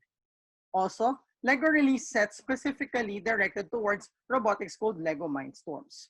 In its current form, the EV3 system, it is the most common robotics tool used by different schools here in the Philippines and around the globe. But LEGO is yet to release sets specifically dedicated to teaching chemistry, which is where the LEGO kits for this study will come in. The objectives of the study. So the study aimed to determine the effects of Lego kits as manipulatives on academic performance and spatial ability of the grade 9 science students.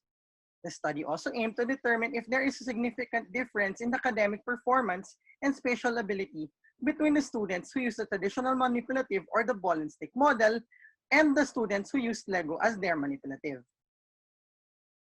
This study followed the model-based teaching and learning framework.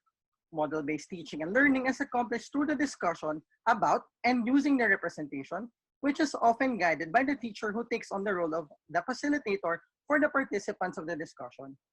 Representations, such as the physical models of the compound, serve also as tools for conducting the discourse and constructing meaning. For this study, Lego kits were created or constructed. The picture in the slide shows the different components of the Lego kit. It is composed of the representations of carbon, oxygen, and hydrogen atoms, as well as the bonds and the electrons. Along with the kit is an activity sheet. The task of the students was to construct carbon structures found on the worksheet using the kits given to them. There were considerations in place during the construction of the Lego kits. First is molecular geometry. It is a known fact that chemical compounds are three-dimensional or not flat structures. To be more specific, different molecular geometries have already been pointed out depending on the shape and different bond angles of these compounds. The most common ones are linear, having a bond angle of 180, trigonal planar, having a bond angle of 120, tetrahedral, having a bond angle of 109.5 degrees, trigonal bipyramidal, who has a band angle of 120 for its equatorial and 90 degrees for its meridian bonds, and lastly, octahedral, having a bond angle of 90 degrees.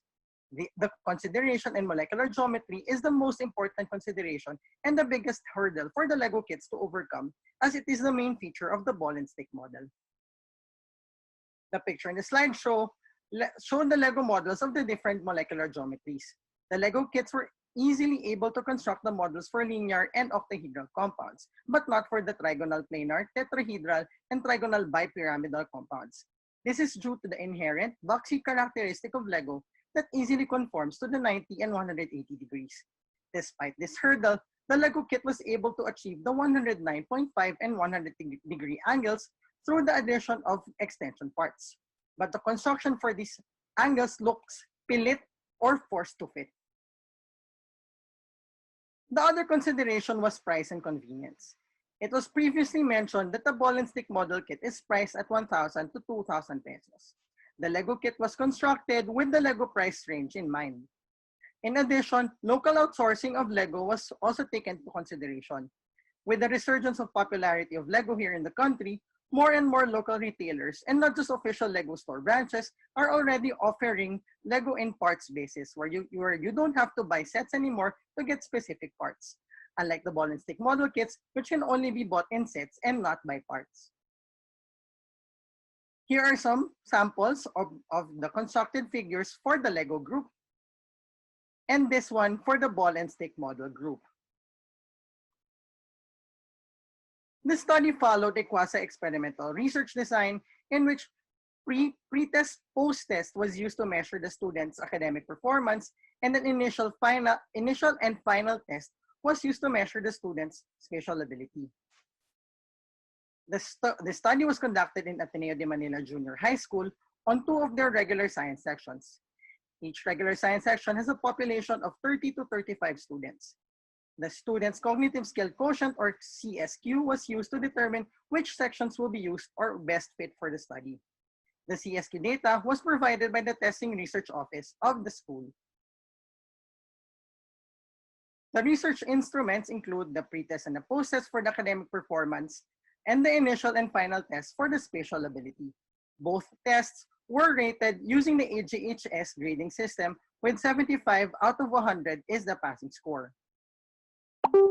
Instructional materials include the Lego and the ball and stick model kits, the lesson plans, the additional exercises, and the activity worksheet, of which all were evaluated by the Testing and Research Office of the school and the grade 9 science faculty members of the school. The study employed an independent sample t-test to compare the scores for each test between the two sections or groups, and normalized gain scores analysis to compare the improvements in the scores. The normalized gain score was used to remedy the unequal number of students per section. A paired sample t-test was also used to check the significance of the scores within each group. All tests are at 95% level of significance, or alpha is equal to 0.05.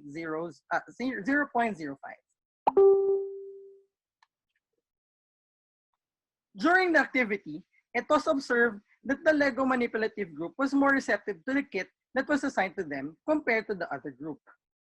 It's a group's kasanayan to playing with Lego that has led to a positive response towards the kit. Unfortunately, that being used to Lego might have distracted the Lego manipulative group, enabling only 43% of the group to finish. For the traditional manipulative group, despite having a bigger percentage to finish as compared to the Lego manipulative group, they are the group that needed more attention from the teacher. Some of the students had a hard time figuring out how to make the structures using the assigned kit, as evidenced by being the only group to have students who weren't able to finish both the drawing part and the guide questions part of the worksheet. Unlike the students who use the ball and stick model for the first time, and unlike the students who use the ball and stick model for the first time and still needed to adjust to get a good grasp of the manipulative. Let's look at the academic performance of the students. Comparing the pretest scores of two groups having a p-value of 0.005, the pretest scores showed a statistically significant difference between the two groups. Comparing the post-test of the two groups having a p-value of 0.362, there is no statistically significant difference between the scores of the two groups. Looking at the normalized gain scores, or comparing the improvements in the academic performance of the students in the two groups, with a p-value of 0.061, there is no statistically significant difference with the scores between the two groups. With a p-value of less than 0.001, Both groups showed statistically significant difference in the scores between their respective pre-test and post-test scores. Now let's look at spatial ability of the students. Comparing the initial test scores of the two groups with a p-value of 0.258, there is no statistically significant difference between the scores of the two groups. Comparing the final test scores of the two groups with a p-value of 0.525, there is no statistically significant difference in the scores between the two groups.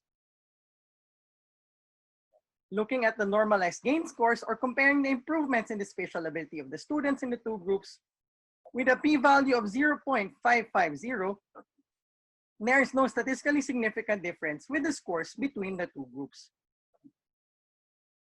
Also, with a p-value of 0.847 for the traditional manipulative group and a p-value of 0.232 for the Lego manipulative group, there is no statistically significant difference in the respective initial and final spatial ability test scores for both groups.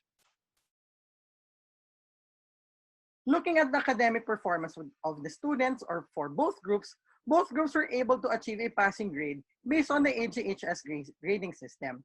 Both groups were able to show statistically significant difference in their respective academic performances despite showing no statistically significant improvements in their spatial ability. Both groups were able to achieve the guidelines set by the Department of Education through the traditional manipulative kits and the Lego kits. But in terms of the performance during the activity, the traditional manipulative group had student groups that weren't able to finish both the drawing part and the guide questions part of the activity.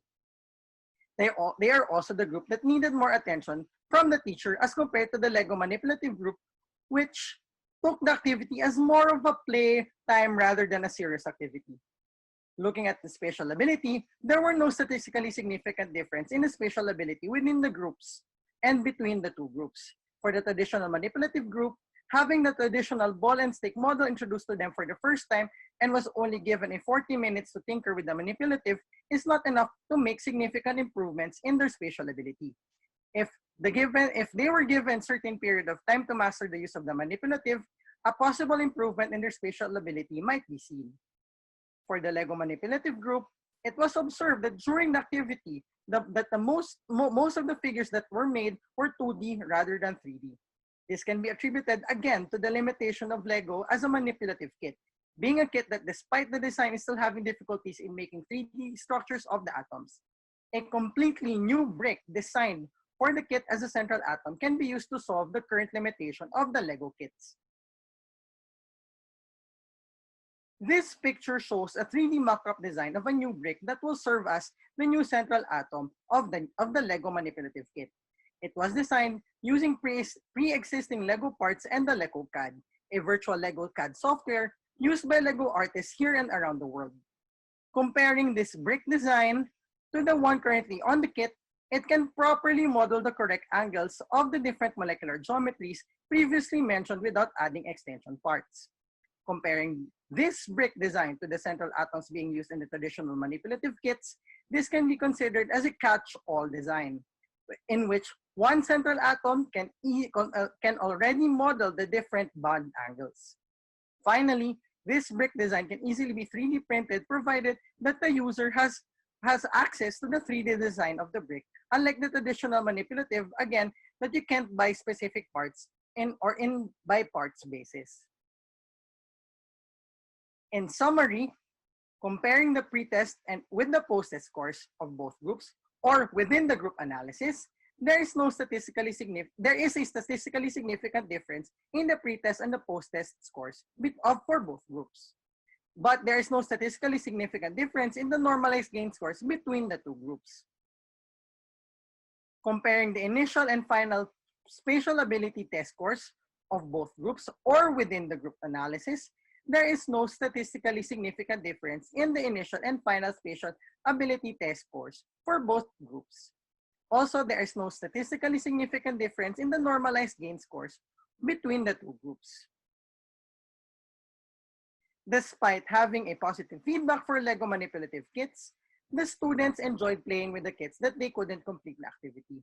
The students of the traditional manipulative group had a hard time using the traditional model kits despite being the manipulative that can accurately model the actual shape of the molecules. It can be attributed to being a totally new manipulative and needs adjustment period on the part of the students. For my conclusion, in chemistry, manipulatives such as the ball and stick model kits and Lego kits help the students better understand the chemistry topics. These manipulatives give the student an avenue to concretize different concepts being taught in the classroom, such as the different carbon compounds. The results of this study show that both manipulatives exhibited a statistically significant difference in the academic performance of the students before and after the lesson. In addition, there is no statistically significant difference in improvements of their students' spatial ability and the use of the manipulatives. A customized brick that will serve as a central atom can improve the current performance of the Lego manipulative kit. For my recommendations, since good results were obtained in this study, it is recommended to include the use of the manipulatives in the regular science curriculum of the junior high school. The manipulatives can be further developed to include more chemistry lessons and not limit to the model making one alone. Longer exposure to the kits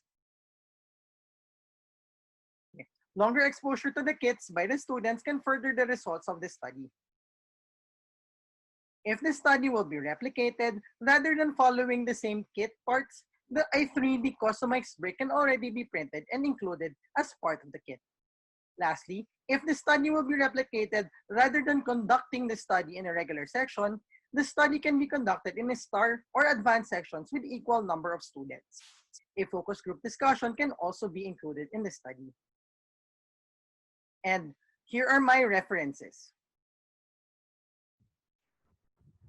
Again, I'm Lavi Cornel Subang. Thank you for listening. Have a good day.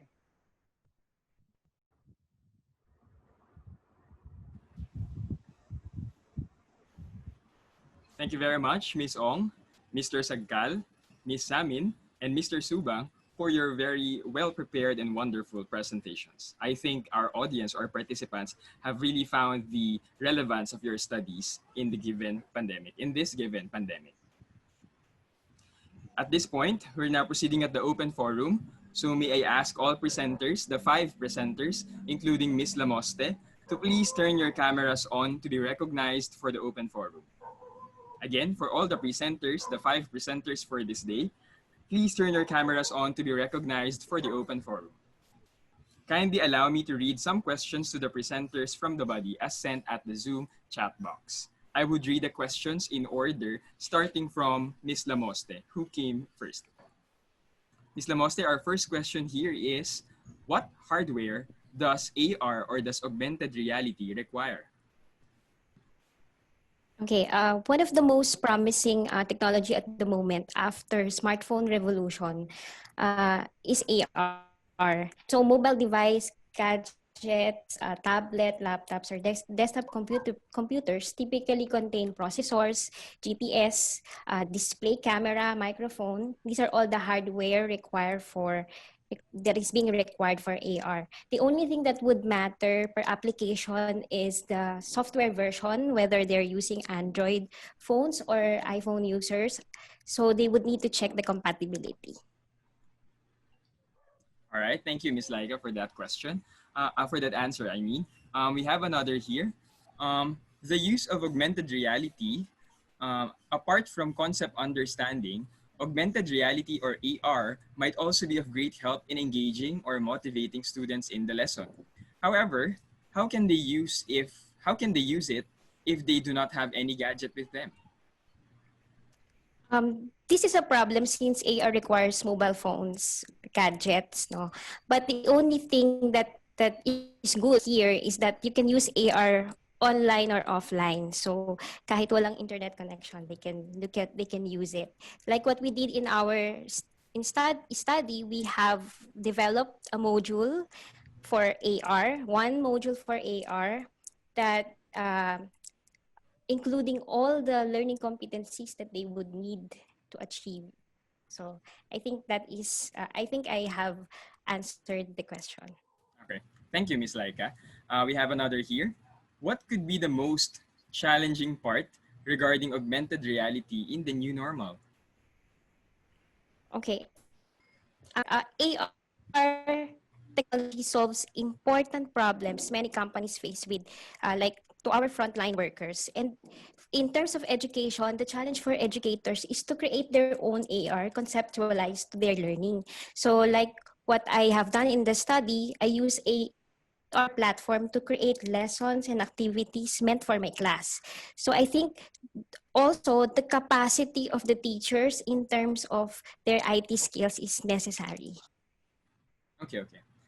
And we have two more here for you.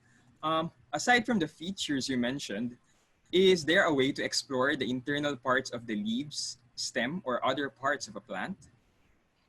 Okay, as of the moment, there are already air application for plants' internal parts separately from what I have shown in my presentation. Um, so far, I have not seen apps for plants yet to explore their internal parts, unlike human anatomy, wherein they can also see muscles, organs on top of their mobile screen. So I think that is another project to do in biology. Okay, thank you very much, Ms. Lamoste. Let's now proceed to our next presenter for the questions to Ms. Ong. May I humbly ask the presenter of pocket gardening to have access with the materials she used, especially the hands-on activities as reference for my thesis. This one is coming from a batch 5 student. Sure. So I can send my email address to the facilitator so that we can communicate through email. That would be good for everyone. Thank you very much, Miss Ong. There's another question here. Among all those process skills, which do you think is the most challenging for a teacher to cater in a remote learning condition?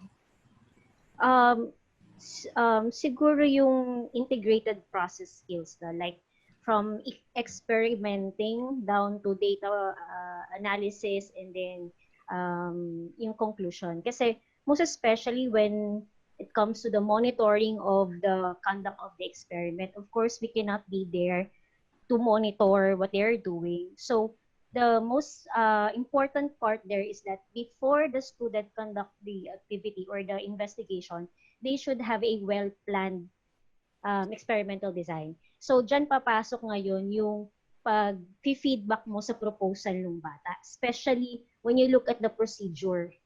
So like in our case, before namin inalaw yung bata na gawin niya na yung experiment, we ask them to submit their proposal.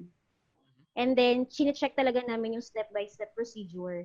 And then, magkakaroon ng resubmission ng output nila. Now, in our case kasi, luckily, almost all of the students have internet access. So, naging madali siya. Now, what about dun sa mga walang internet access? So, this time, dun tayo mag-reach out na as teachers, pwede na natin gamitin yung phone natin through call and text para sa immediate feedbacking ng mga bata. Kasi like dati, parang it's a no-no na gumamit ka ng personal number mo to communicate with the student. Ngayon, pwede kang mag-alat siguro ng another number, SIM card, para naka-alat lang siya para sa mga students na hindi kayang mag-online. And kailangan nila ng guidance mo as they go through the process of designing their experiment. Yun. And then also we make it sure na yung parents din nila involved in the supervision no kanilang ginagawang investigation. Yan po. Okay, thank you, Miss Ong. I think we only have two questions for you from our participants. Let's now proceed to Mr. Sagkal. Your first question is, can high school students make a kit similar to what you've made? Yes, sir. Okay, next question would be, what is the estimated cost of one physics kit?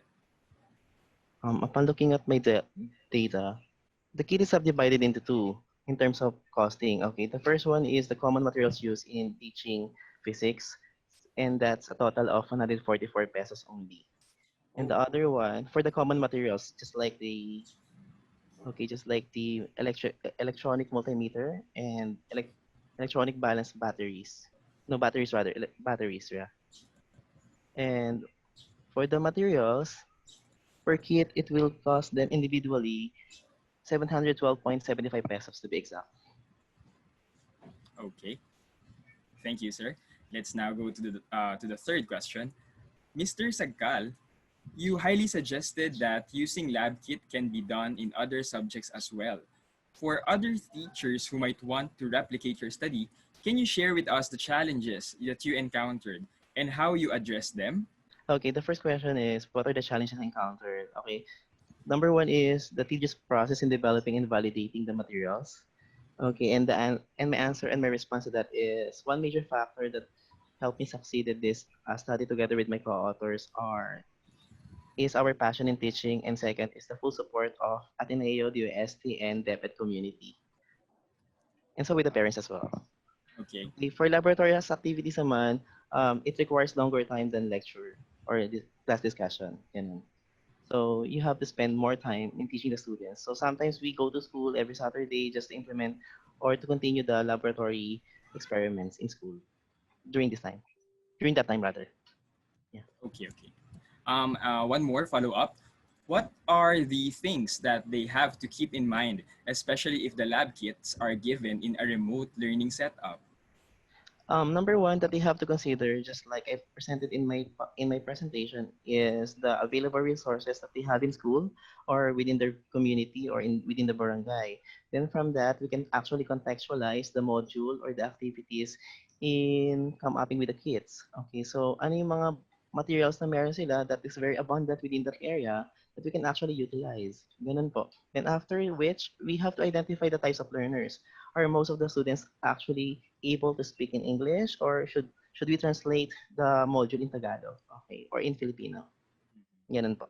Or in other dialect rather. Thank you very much, Mr. Sagkal. You're welcome po. Let's now proceed to our fourth presenter, Miss Samin. Allow me to read first one comment from Dr. Valera. Nice work, Corina. Who will be having her thesis defense tomorrow. Congratulations. Let's wish her a good luck. Okay, first question. I find your study compelling and on point as since most of our students are watching vlogs via YouTube or TikTok, they are exposed to DIY culture as part of the new normal. My question is it possible for the participants to have a copy of the learning guides used in your study? Well, of course, yes, as long as I have the affirmation from my co-authors. Okay, okay. Thank you very much. Another would be Miss Samin. What specific 21st century skills did you measure and what tool did you use to assess the skills? For that question, actually, it is not part of the presentation, but it's part of the thesis itself. So with regards to 21st century skills, I chose the 4 learning skills, or the critical thinking skills, communication skills, creative thinking skills, and the collaborative thinking skills, which is very relevant and timely to the field of education, especially nowadays in the Department of Education. So for the instrument, I used the Likert type survey developed by Ravitz 2014. I actually adapted it. It's actually in a teacher's perspective, so I modified some version of it to turn it into a student form or student modified survey. Okay. And thank you. One last question, I guess. Miss Amin, one of the participants is interested in your study. She wants to clarify one procedure, however. For the control variable, how was the lesson carried out? Did they do laboratory works as well? Or is just that there is no DIY work? Please enlighten us on this. Well, actually, my cooperating teacher just followed the traditional methods that he used, since my cooperating teacher already discusses general chemistry 2 during the last few years. Therefore, she or he just used the traditional methods. And with respect to that, he didn't use any laboratory activities, just practice exercises, problem sets, and specifically, it is really a teacher-centered approach with the use of PowerPoint as part of the discussion. Wherein the students just sit, and one of the comments actually in the survey or in the perceptions of the students regarding their experience of DIY is about taking the stage as part of the learning experience. So they fully acknowledge the presence of their ability within that scope. And with regards to the ethics protocol, well, of course, we followed the ethics protocol that after the conduct of the research or the data gathering, the traditional group will also experience the DIY learning. And they did have fun actually. So walang inggitan system na involved between the traditional one and the uh, DIY learning group. Okay. Thank you very much, Miss Amin. Let's now go to our last, yet not the least presenter, Mr. Subang. Are you here? Yes po, here. Okay. Allow me to extend Dr. Valera's greetings. Nice work, Lavi. Thank you po. Okay, let's have our first question. Mr. Lavi, well explained. Can you share videos or short course on YouTube about this method, the use of Lego? Nasa pipeline na po. Nasa pipeline na. That's good. Thank you very much. Mr. Subang, how much is the Lego set that you use in your study? Can you suggest any low-cost version using raw materials available at home? The total cost of a kit, again, in my study, I actually compared it with the traditional ball and stick model kit, which is priced again at either 1,000 pesos or 2,000 pesos. The kit that I made or was used in this study was priced at 550 pesos. But this is considering na binili siya on local retailers yung per part, yung mga parts. But if you actually buy it from Lego, the Lego company mismo at the wholesale basis, because they are now extending yung ano nila na parang pwede mong bilhin yung parts ng bulk mismo from them, mas mura pa siya, mas bababa pa siya. An estimated value of about 350 to 400 pesos. But then again, locally speaking, medyo mahal pa nga talaga ang Lego, lalo na if you're gonna introduce it to like public schools and everything. So a more cheaper version might be yung bricks made from China, kasi hindi lang naman Lego yung may interlocking brick system. Meron rin tayong mas we can call knock-off version ng Lego. Okay? So pwede siyang gamitin as well kasi they also have the same parts and all from dun sa Lego. In my study, I just preferred to use Lego because of yun nga, sustainability, kasi nga at least sila may constant parts na pwede mong bilhin from the Lego store. Okay, thank you very much. One last question for you. Sir Lavi, are the Lego sets for manipulative activities in chemistry affordable and accessible to both students and teachers, particularly in public schools? In my opinion po right now, it's accessible to the teachers but not yet to the students, considering again with the price range. But if one of the things that we actually considered in the study is actually 3D printing everything. If there will be further advancements na mapapamura lang yung plastics like PLE plastics, then definitely mas magiging accessible siya to public schools, students and teachers. Okay, thank you, Sir Lavi. I have no more questions here from the Zoom chat box. Perhaps anyone from our organizers or faculty present here, would you like to be shown on screen to ask personally?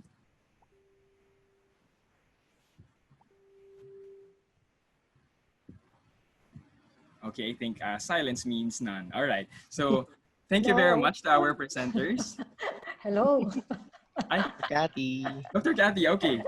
Syempre, Dr. Cathy. laging may say, ano? It's okay, so it's okay. it's not going to be a question, but it is actually a word of congratulations. I would like to commend the 5 speakers for this morning's session, for the conduct of the study, for the delivery today, so that every participant could learn from you. So we will expect that the rest of the other participants would also have their chance to share with us their good practices in instruction delivery in science education. So thank you to the 5 oral presenters of the day. You're welcome po. You're welcome po. Welcome po. Thank you, Dr. Cathy, and thank you for our presenters. All right. So Time check, it's 11:39. I think we are relatively early from what we have targeted for this program. And yeah, we end the first of our 3-day conference here. Thank you very much, Dr. Josette Dio, and to our 5 presenters for suggesting research-based pedagogies our science teachers can use as we go to our virtual classrooms anytime soon. I think some of you have already started your online classroom, so there is still time to adjust, to modify your lessons from the learnings that we have for today, and eventually for tomorrow and the day after tomorrow. At this time, can I hear you virtually to show your clap reaction to thank Dr. Josette Dio and to thank our 5 presenters for a very fruitful and uh, very useful and relevant presentations that we have for today. A big round of applause, virtual big round of applause to everyone. Okay, before you leave, as shown on the screen, kindly access the evaluation form from the link shown on your screen.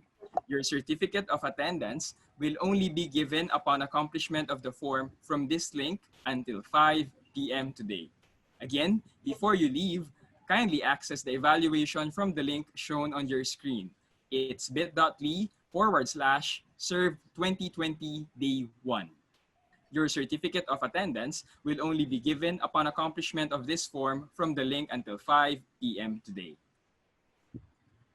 Also, let us share the learnings that we have for today by posting your takeaways from today's session. Continue the conversations, online conversations, by sharing online using a post, a picture, a video of you with the hashtag AteneoServe. Again, it's hashtag AteneoServe. Don't forget as well to like our Facebook page for updates at facebook.com/AteneoServe. Again, it's facebook.com/AteneoServe.